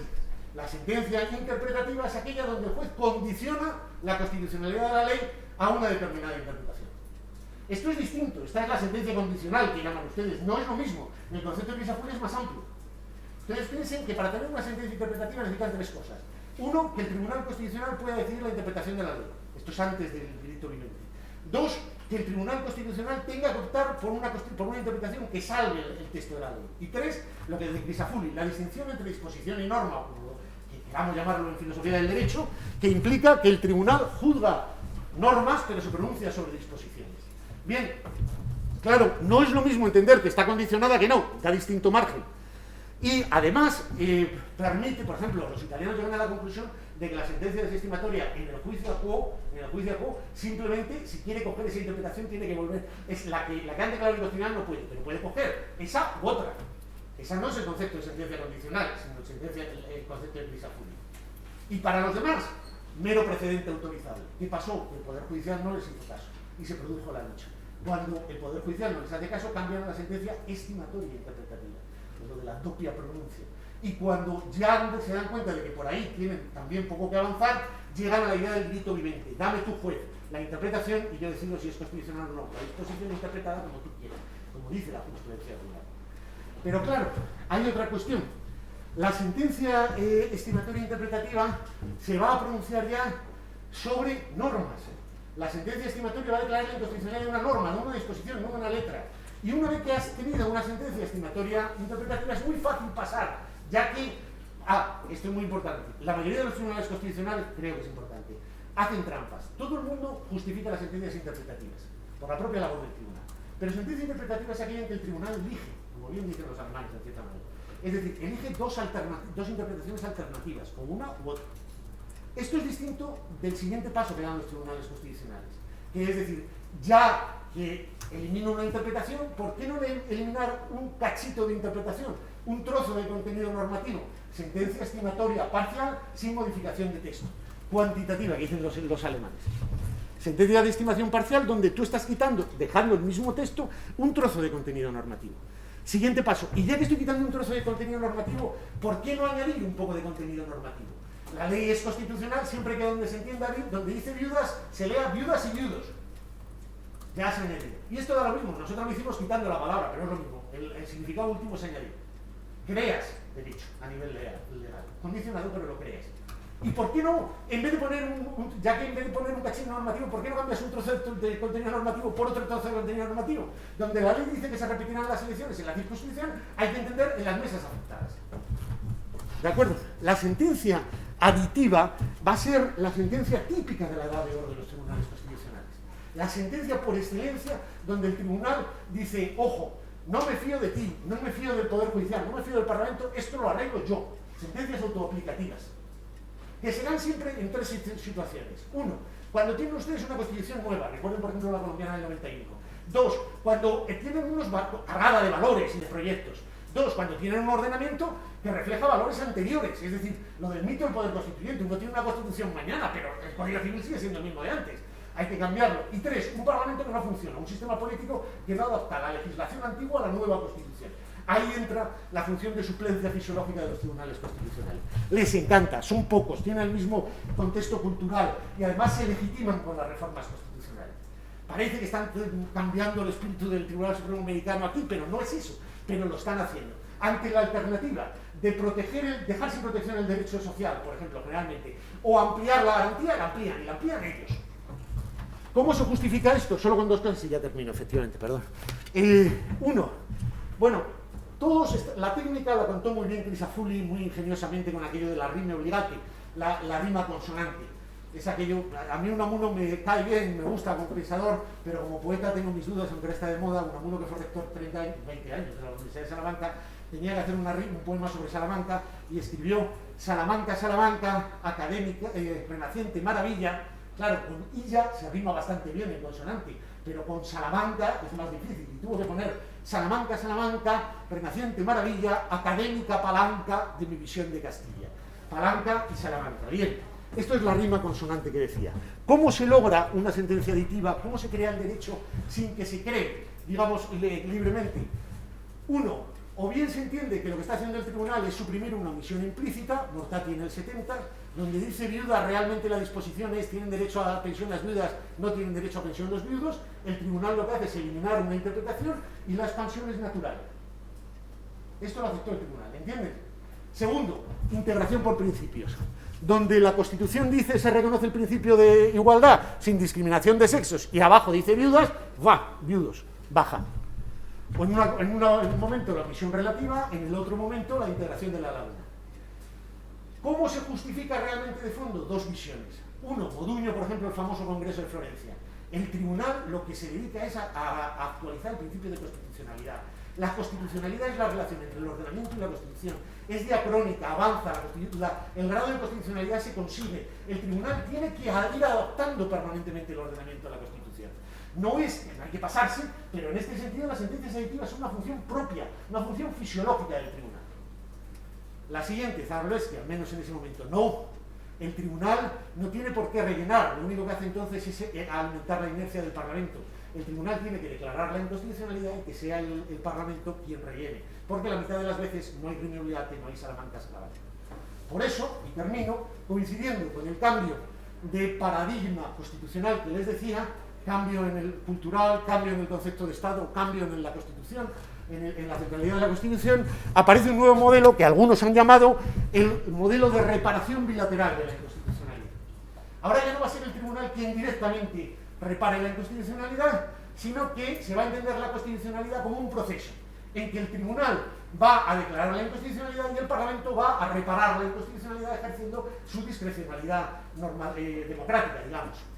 Y claro, esto va a implicar la separación, muy importante a efectos de la superioridad de la Constitución, de nulidad e inconstitucionalidad. La inconstitucionalidad va a dejar de ser automáticamente igual a la nulidad.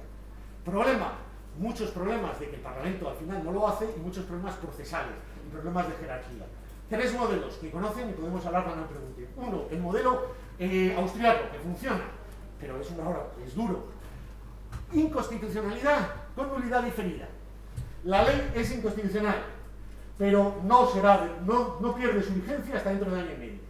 Usted, Parlamento, haga la ley. Si no lo hace, la ley cae y se queda usted sin impuesto a la renta. Pero mientras tanto se aplica y se sigue aplicando y además no se puede revisar porque ya te lo han hecho. ¿Qué pasa? Que muchas veces cuando choca con el convenio europeo y tal tienen que ir desaplicando. Pero bueno, esto es puramente kelseniano. Está en la Constitución de Kelsen, se fue ampliando el tiempo, ahora ya matizan, lo que quieran lo hablamos. Segundo modelo, el alemán. Mera incompatibilidad, si quieren ustedes. A mí me gustaba mera inconstitucionalidad, me gustaba más antes de la reforma del 70. La ley es inconstitucional, pero no la anulo, pero paro todos los procedimientos. Le doy un tiempo al Parlamento y el Parlamento, cuando repare la ley, así lo aplicamos a las situaciones que hemos parado. ¿Cuál es el problema de este sistema? Que es puramente jurisprudencial, que se creó a pesar de la reforma del 70, no se sabe qué se aplica y qué no se aplica. El tribunal lo que hace muchas veces es decir, no, pero aquí no paralizo, sino que aplico, y al final no se sabe. Tercer modelo, sistema de la aditiva de principio italiano. Yo, en vez de meter viudos y viudas, meto un principio, en vez de una norma, un principio, y que los jueces lo apliquen hasta que el legislador haga la ley. Está mal el sistema de defensa del menor en el procedimiento abreviado. Bueno, tenga usted en cuenta la tutela judicial efectiva. Hasta que haya una ley que lo tenga en cuenta, cada juez que le toque un niño tiene que darle voz, no sé qué, etcétera, etcétera, etcétera. Inconvenientes, la última, los jueces no lo hacen generalmente, porque es fácil en lo de la tutela, pero no en un impuesto, en un sistema fiscal, etcétera. Inconvenientes graves, por ejemplo, en el austriaco, hombre, que te están aplicando la norma inconstitucional. Inconveniente gravísimo en el alemán también, que es importante, muchas veces no se puede parar. Y muchas veces lo que hace el tribunal, en toda una paradoja, que es genial, es decir, miren, es muy fácil, como ahora hemos parado toda la ley porque es inconstitucional, pero no queremos hacer una sentencia aditiva, de momento, hasta que dentro de año y medio, les pongo un ejemplo, hasta que dentro de año y medio el Parlamento haga una ley de financiación de los partidos políticos, se para todo, pero les voy a dar una regulación provisional. Y en esa regulación provisional de 4 folios les dicen, mire, pero tiene que ser mayor la pública que la privada, tiene que tener un porcentaje, tiene que tener un máximo de donaciones, tiene que tener... Y les hace un listado entero, como con el aborto, un listado entero de cosas. Cuando llega al tribunal, dice, bueno, pues si lo que usted diga, yo lo mismo, a mí me pone otra. ¿En virtud de qué? ¿En virtud de qué el tribunal dice que habrá que ponerle un nombre a los niños, que no el del marido no, que si no se ponen de acuerdo, que entonces los sorteen poniendo un guión? ¿En virtud de qué principio de constitucionalidad? Ya aparte de la modulación del tiempo, ¿de acuerdo? Resultado. Parece que el tribunal tiene más medios, en el fondo el principio de constitucionalidad empieza a balancearse aquí ya el principio de constitucionalidad con otros principios, seguridad, etcétera, como se hizo con la modulación temporal hacia atrás y con el mismo significado, menos rigidez del principio de constitucionalidad y no más seguridad, lo están aplicando ustedes todos los días. Último, ¿qué ha terminado pasando con esto? Bueno, ustedes ahora ya están en otro momento, lo que yo les decía, ahora resulta que lo que se discute en América y lo que está muy bien es el modelo de justicia constitucional débil. Que el tribunal tenga la última palabra interpretativa, pero que pueda repetir la ley. Estilo canadiense, o estilo que yo no sé qué nos pasa con Canadá y la mala suerte que hemos tenido los constitucionalistas con Canadá a veces. Otra vez, es con el ejemplo canadiense. ¿Entienden lo que ha cambiado? Y lo que ha cambiado detrás es el concepto de constitución. Incluso la fe que tienen ustedes en la protección de los derechos. Parece mentira cuando veo que los estudiantes de Latinoamérica les encanta aquello del constitucionalismo débil y que el Parlamento repita la ley porque ¿por qué va a tener la última palabra el tribunal? ¿No se acuerdan ustedes de qué parlamentos decían que tenían? Es decir, ¿dónde estamos? Esas siguen siendo las preguntas que quedan muchas en el sistema de justicia constitucional, en el europeo y en el suyo, que es también un poco el nuestro. Vale, muchas gracias. Muchas gracias.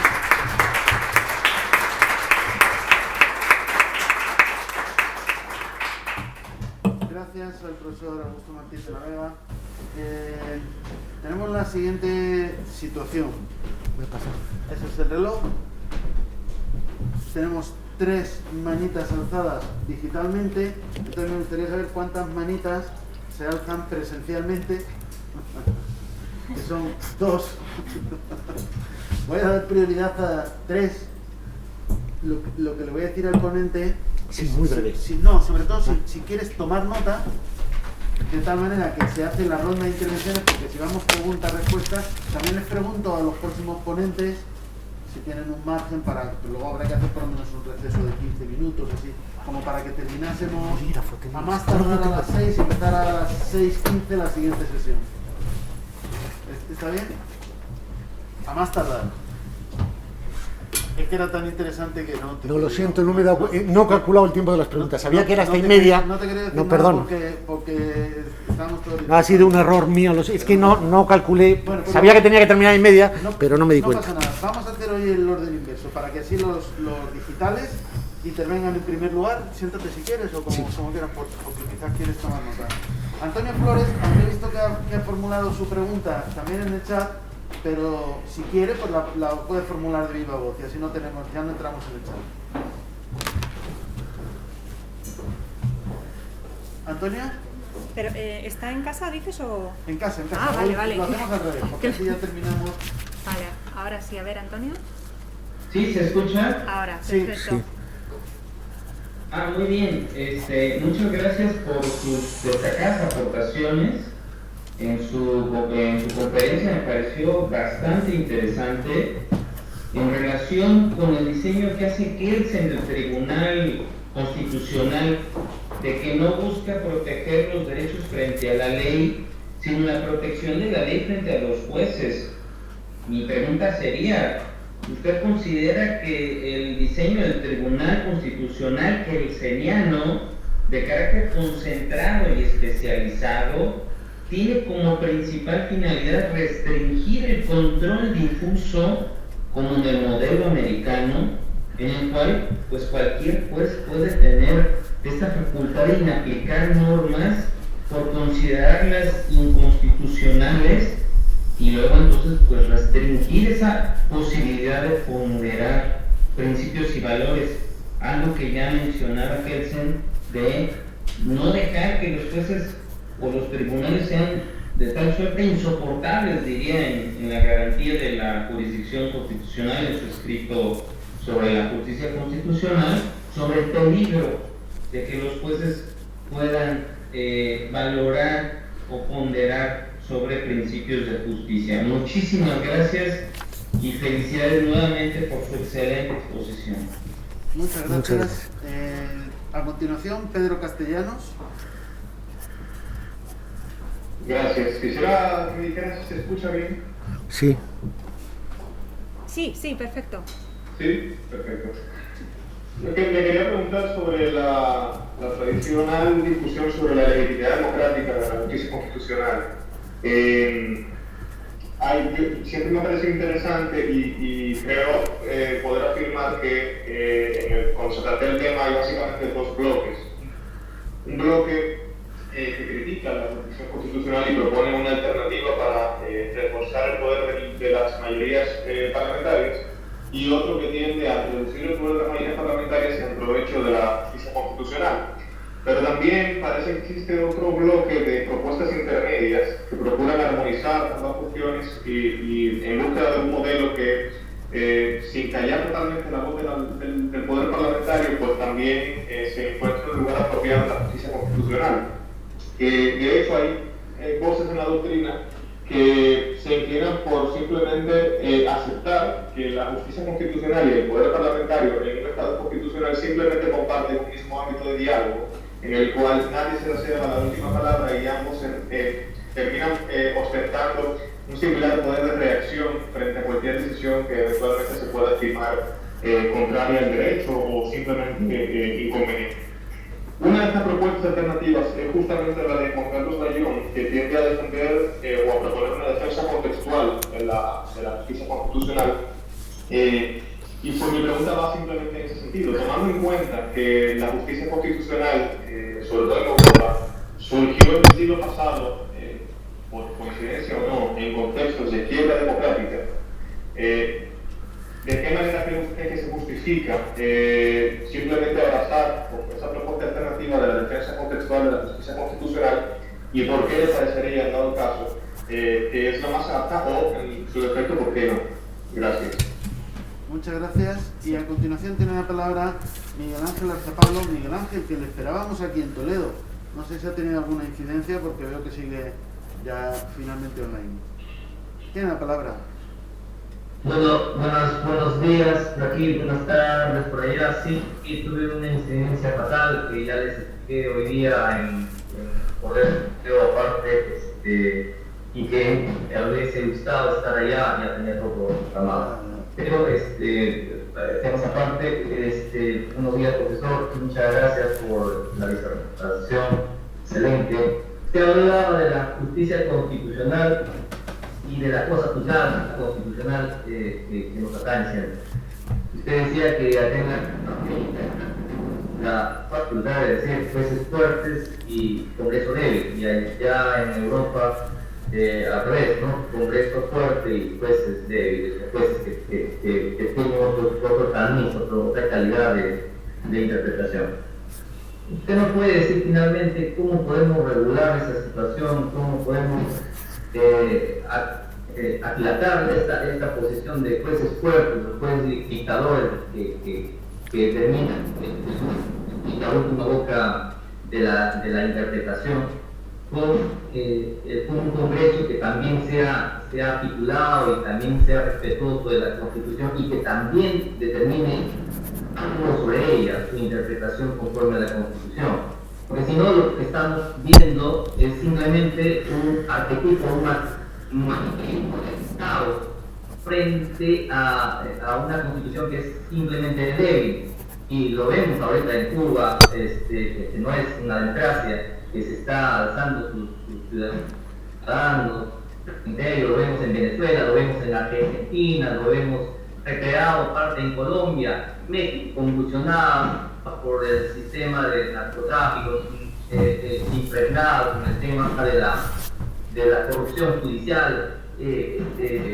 Mi país convulsionado con un 50-50% de una política tanto judicial como parlamentaria. Le tengo O sea, que invitar a tenemos muchas un poquito cosas de No te estoy brevedad. oyendo, Javier. pero también Arzapalo. tenemos que señalar que Arzapalo, la no me justicia oye. Ahora. no puede ser un Arzapalo. atributo simplemente para decir Arzapalo. Perdona, Miguel, ¿nos cada escuchas? cosa, cada cosa, ¿Está abierto el cada cosa. micrófono? Nosotros debemos hacer que nuestros estados entiendan que es Perdona, Miguel, ¿nos oyes? que es la cosa juzgada constitucional Se nos fundamentalmente. está oyendo. Gracias por su respuesta. Miguel, ¿me Gracias, escuchas? ya termino.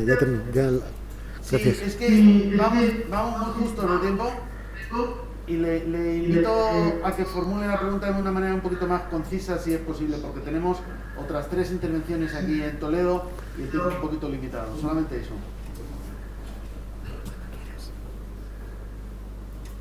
Ya está, si había terminado ya. Ah, ya había terminado. Sí. Vale, entonces ahí va a pasar. Pero, ¿le vas a dar la respuesta? No, ¿Respondo ya o...? no, mira, porque hay una en el chat. Te voy a leer la del chat. Y luego ya tú decides si quieres contestar este primer bloque y luego No, aquí vale. por favor vuelven a levantar la mano. 1, 2, 3. Pues contesto este primer... Ella prescribe el derecho a Contesto este primer bloque porque es en más... este bloque esa, te sí. leo la pregunta. si Dime, quieres, sí. también, que es de Victorino Solá Torino. Piero Calamandrei, en el trabajo citado en su intervención, allegó algunas críticas sobre el funcionamiento del mecanismo de la cuestión de constitucionalidad, dice, de la ley en el modelo italiano. Por ejemplo, observó que el juez ordinario operaba como el portero de la Corte Constitucional. Eso está bien. ¿Entiende usted que, como lo insinuaba Calamandrei, sería posible concebir que viven en simbiosis? Si el juez ordinario no abre la puerta, la Corte no puede entrar en función, más cuando la Corte ha entrado en función, el juez ordinario no puede ya cerrarla y ha de esperar que aquella termine su trabajo. Vale, esa, y para que así tenga ya estas 4 para Pues, contestar en el primer bloque. Un poco, yo sobre la primera, Antonio Flores, si he entendido bien, la relación de Kelsen con el control concentrado y el control difuso.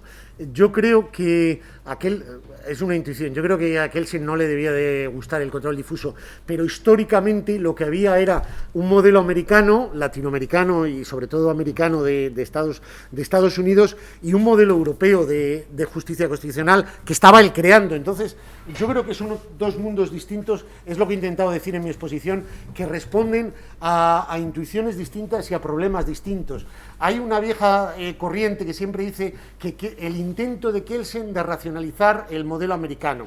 A mí esto yo no lo encuentro en los textos, no encuentro menciones de Kelsen profundas al sistema americano, no encuentro en el mundo cultural, yo no lo conozco como lo conocen otros profesores o vosotros, ustedes que están aquí, pero yo no veo que ese mundo cultural americano, sobre todo en ese contexto de enorme, digamos, politización del Tribunal Lochner, los propios presidentes del Tribunal Supremo habían sido candidatos a presidentes de los Estados Unidos, incluso Taft había sido presidente de los Estados Unidos, luego candidato, en fin, en el momento más político y más alejado de la jurisdicción, no veo yo que haya una relación muy directa, porque además la tradición de poder del Tribunal Supremo americano y de los jueces en América no era la tradición de Kelsen ni de Europa de un funcionario, es decir, el poder judicial se veía distinto. Entonces, yo creo que Kelsen no intentaba racionalizar el sistema americano, sino que intentaba crear un mecanismo que respondiera a las necesidades del momento histórico que él veía, es decir, desde sus planteamientos políticos, por ser breve, vamos, que me parece que hay más distancia que conexiones, y yo no he encontrado nunca, no he leído tampoco, he leído bastante a Kelsen por muchas cosas, pero no lo he encontrado nunca una conexión clara, a pesar de lo que se diga y de la transmigración del espíritu de uno a otro. Eso se produce después. Es decir, yo creo que se produce después. Tampoco el Tribunal Supremo americano era la corte que defendía los derechos en aquel momento, ni mucho menos. Esto es una construcción de Barren, etcétera. Ni las discusiones sobre el activismo o no activismo de los jueces americanos tenían que ver, estaban en ese momento en Europa. O sea, por lo tanto, yo creo que no. Esto me sirve para contestar un poco sobre la legitimidad democrática a Pedro Castellanos, que yo creo había María Ángeles Ahumada, me acuerdo que creo que es ella quien plantea una cosa que yo creo que es importante. ¿Por qué los europeos no discutimos tanto sobre la legitimidad constitucional de la justicia constitucional? Yo creo que para empezar porque no tenemos el problema americano, es que tienen una constitución muy antigua, muy corta, y el Tribunal Supremo americano tiene mucho poder a través de los mecanismos, etcétera, y nosotros tenemos, y ustedes, constituciones hechas hace 20 años, hace 30, por eso el tema de la interpretación es tan básico en el sistema americano, etcétera, porque la interpretación y el originalismo y lo que quieran son métodos de legitimar un poder que el Tribunal Supremo tiene más o menos indirectamente, y en Europa no, porque es que en Europa construimos constituciones con tribunales constitucionales que ya, si creas un tribunal constitucional, es precisamente para esa función, y tenemos constituciones muy cercanas.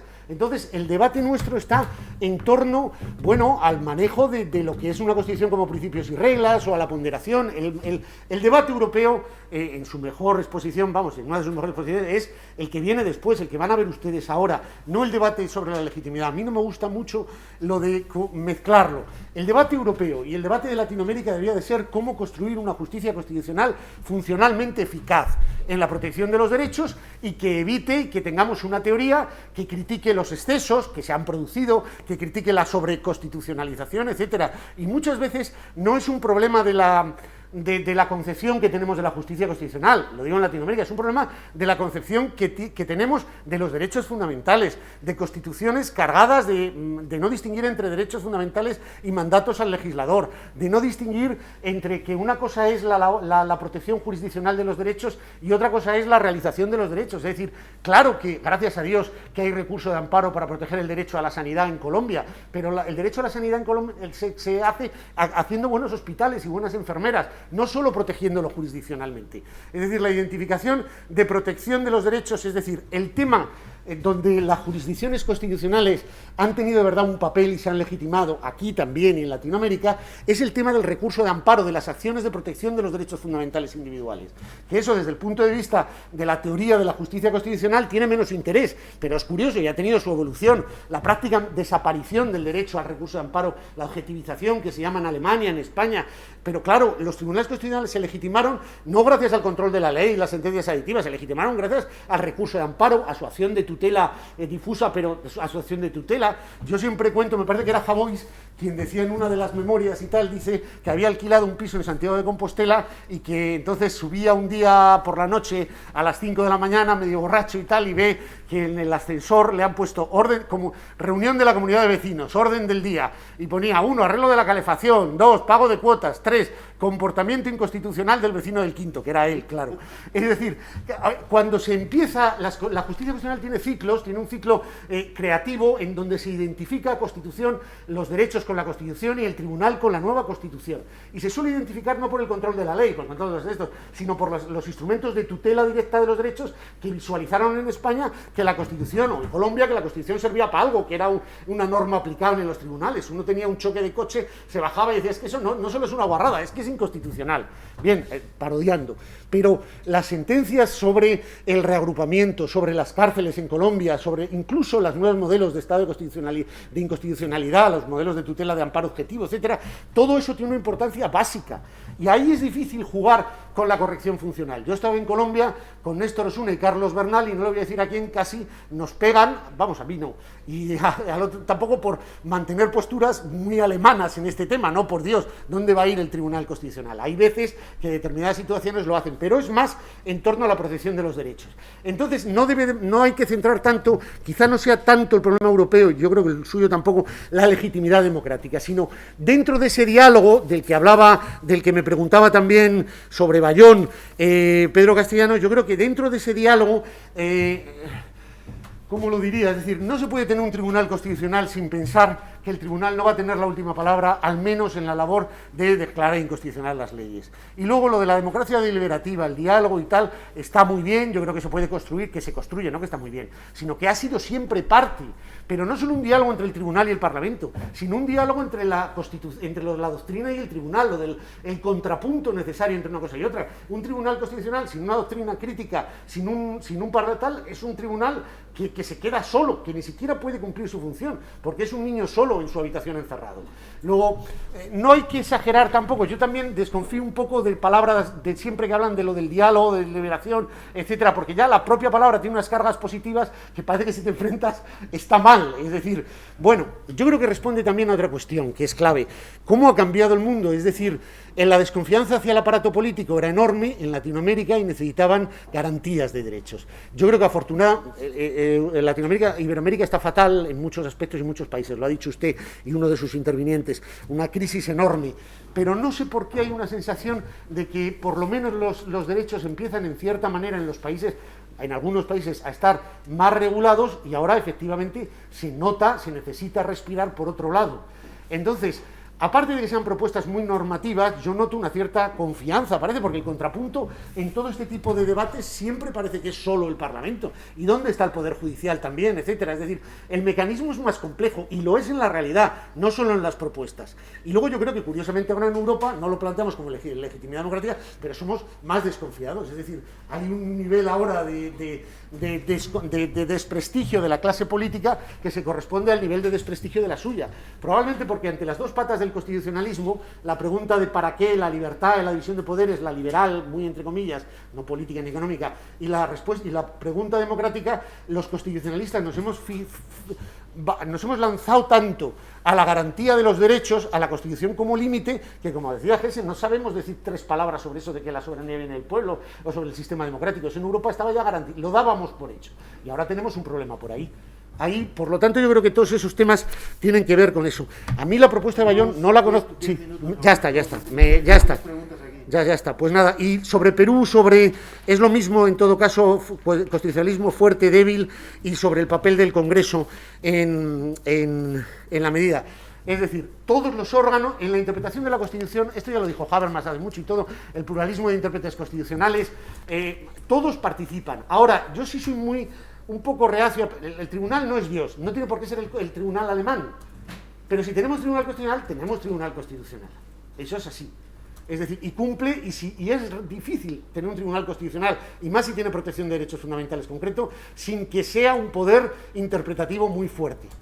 Yo, cuando me hablan del modelo neozelandés y del modelo canadiense, no ha funcionado casi nunca. Es decir, eso no es así, viene de una tradición totalmente distinta y ajena. No somos Estados Unidos, pero tenemos nuestro modelo. Y por último, por terminar, porque yo creo que las dos preguntas están muy relacionadas, lo del portero de Calamandrei, que fue una frase muy buena, hombre, yo creo que es dentro de un modelo italiano.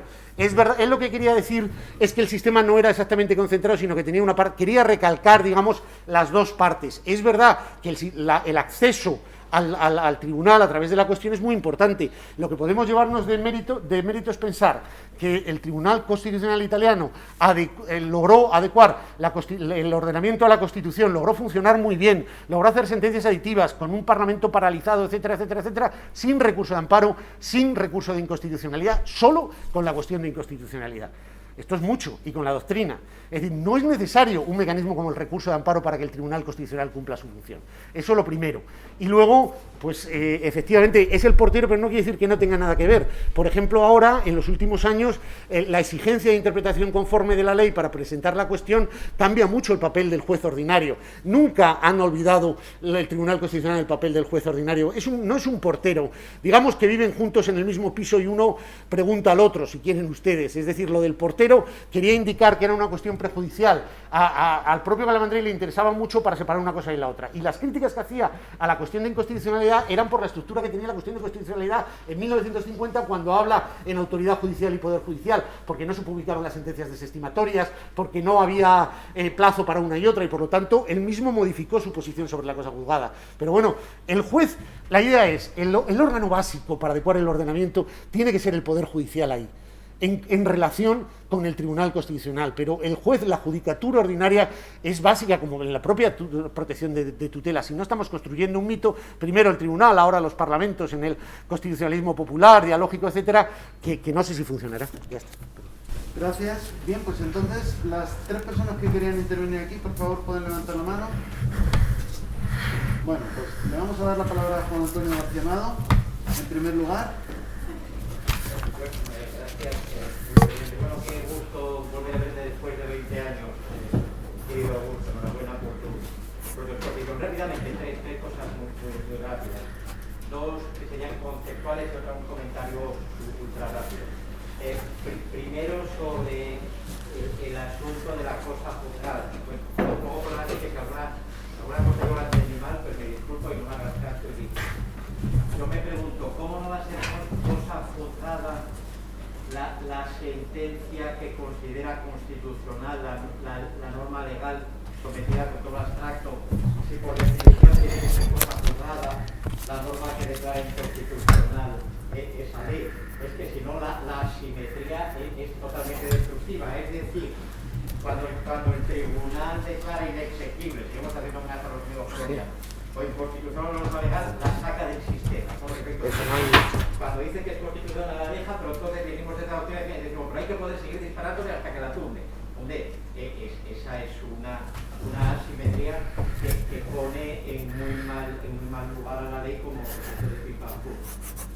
Dos, el precedentismo. Hombre, ese precedentismo yo creo que es sano y necesario. Y como pasa en nuestro sistema, el Tribunal Constitucional es el supremo intérprete constitucional, es bueno que vaya formando un cuerpo de interpretación que se mantenga fiel a él, porque de lo contrario tendría unos efectos disolventes. Es decir, la Constitución viene a decir lo que el Tribunal Constitucional, partiendo de cero, cada caso que la Constitución dice, como no se amarra a su precedente ni a nada, hachas Castilla me invento una nueva Constitución en cada oportunidad.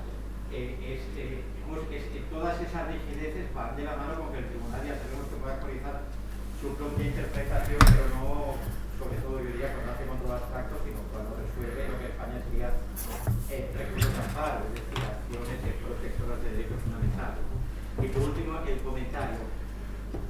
Yo soy germanófilo, no sé si debo decir también, pero creo que tenemos que echar un vistacito a la última historiografía constitucional sobre la propia Constitución alemana. Es decir, dos cosas que no tienen por qué estar reñidas. Una, el papel histórico de la ley fundamental de Bonn es indiscutible. Todo venimos de ahí y ha sido benéfico.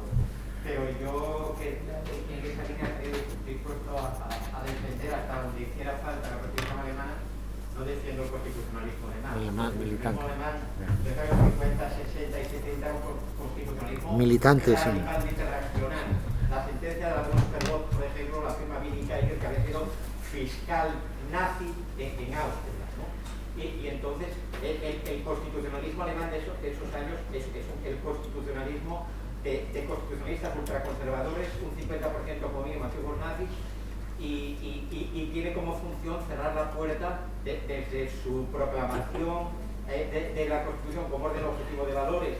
Tiene la función histórica aquella, y ahora no estoy diciendo si la Constitución es orden objetivo de valores o no, pero aquello en aquel contexto lo que busca es armarse frente a la eventualidad de que gane la izquierda unas elecciones, que gane el Partido Socialista, y haga leyes de divorcio, leyes de aborto, leyes que permitan, como decía, la inseminación de la mujer, por ser que no sea de su marido, etc.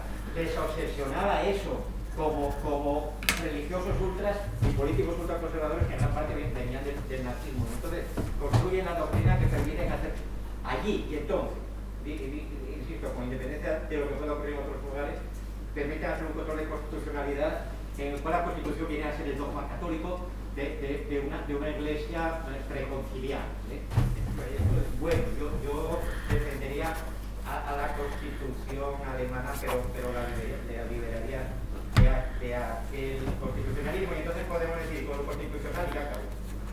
Y con el Tribunal Constitucional alemán, ¿qué hacemos? Bueno, pues es un buen ejemplo de que quien nace contaminado de pensamiento político reaccionario acaba ejerciendo a lo largo de las décadas algo de lo que sí debemos aprender, que es lealtad a la Constitución.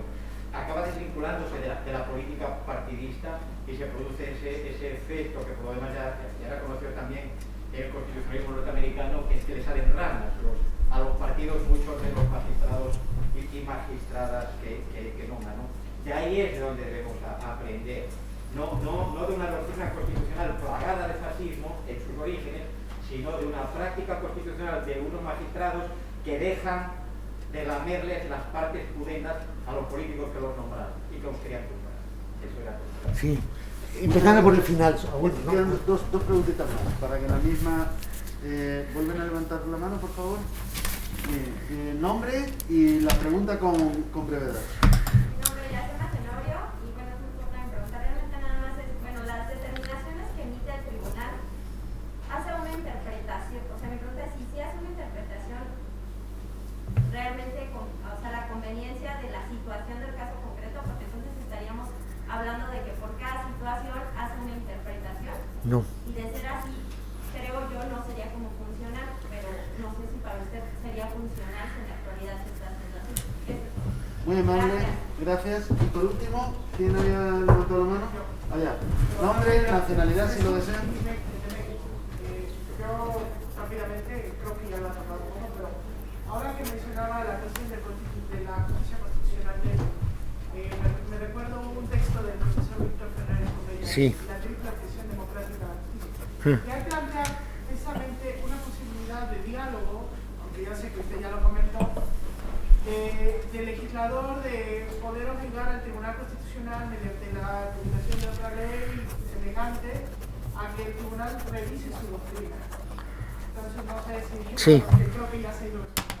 No, sí, me parece muy interesante. Muchas gracias. Pues voy por orden, si quieren, no, bueno, por cerrar, sí, bueno, primero, antes de venir el profesor, Amado, hombre, nada más lejos de mi intención de convertir al Tribunal Constitucional en el Covadonga del constitucionalismo europeo, pero yo no, hay dos cosas, digamos.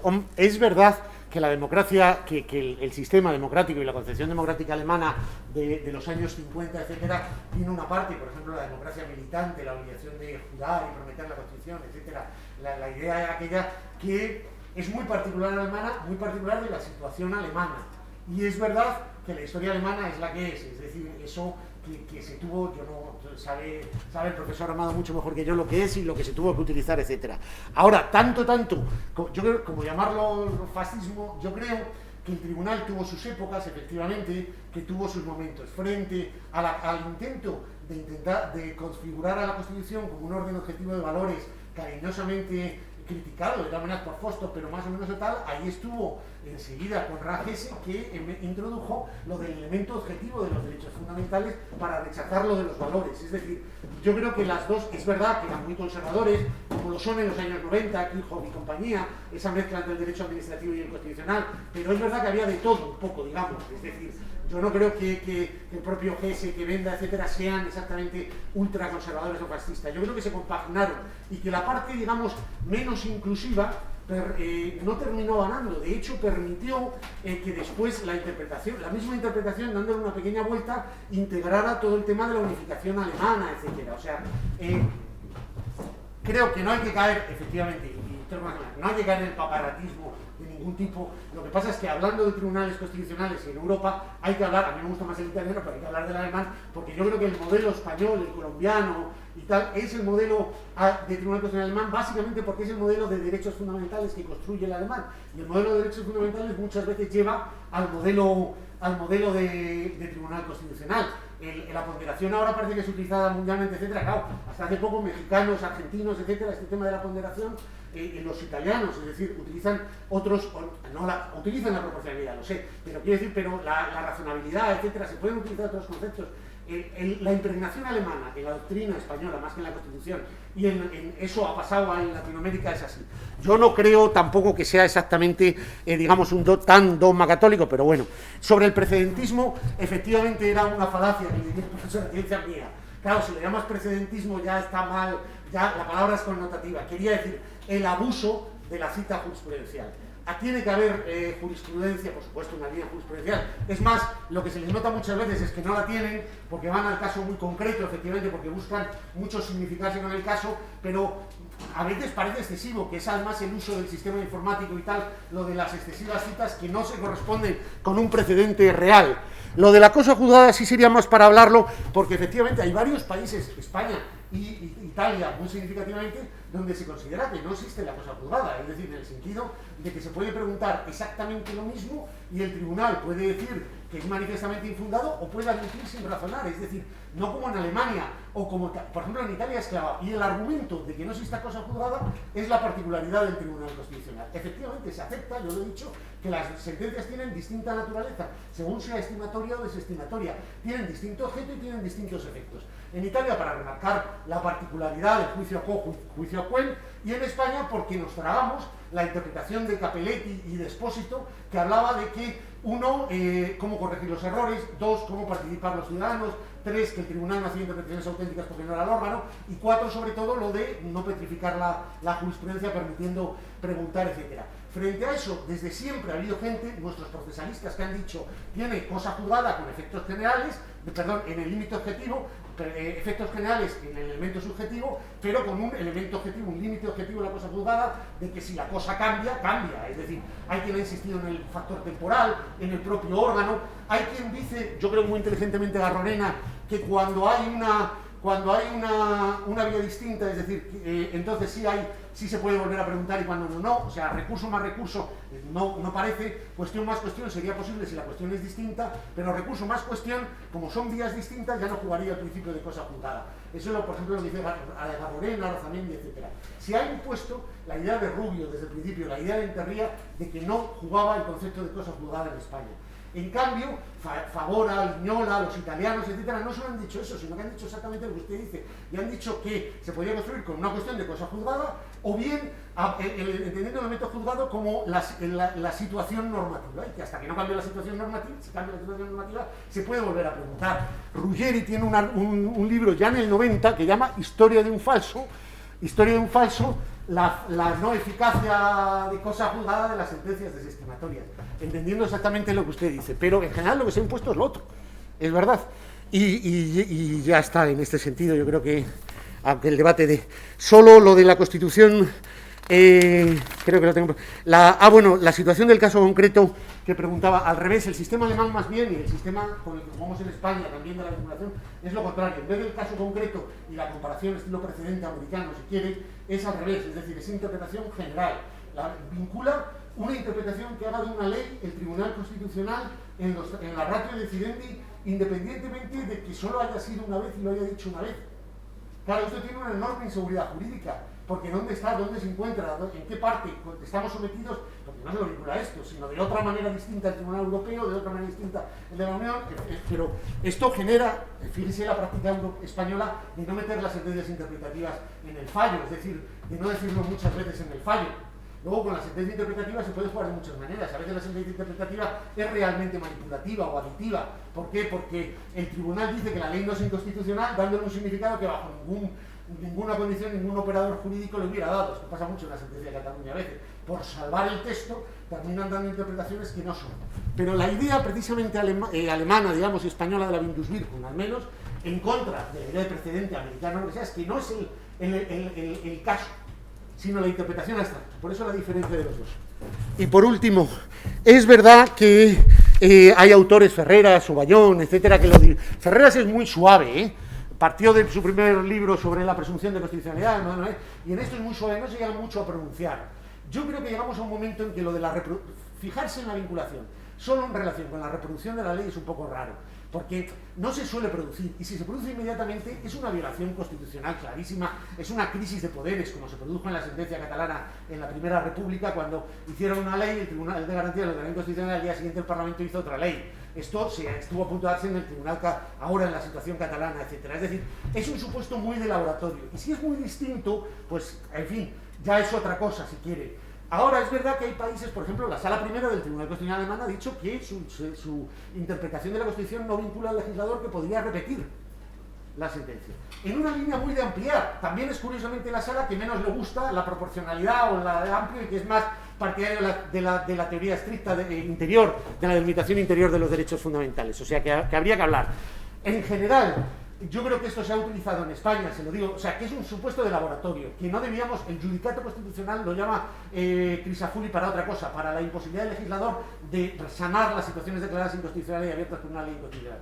sinceramente, creo que tiene usted un libro entero sobre esto, patrocinado por la Generalitat de Cataluña, luego se lo doy si me escribe al correo o lo que sea. En fin, tiene mucho que ver con la idea de Vives y de otros constitucionalistas de que no había por qué sujetarse a las interpretaciones constitucionales sobre la idea de estatuto, de ordenamiento, etcétera, y que por lo tanto el estatuto catalán y todo, y luego la repetición de tal, tenía un cierto encaje constitucional. O sea, y el problema más interesante no es la repetición de la ley, sino la sujeción para el Parlamento de una determinada doctrina. Pero claro, es muy flexible, porque ninguna doctrina, como bien dice el profesor García Amado, es uniforme, hay de todo, y en todos los sitios, en cualquier derecho, uno puede coger otra cosa. En España creo que tiene mucho que ver el replanteamiento de estas cuestiones con el tema catalán. Muy bien, muchas gracias.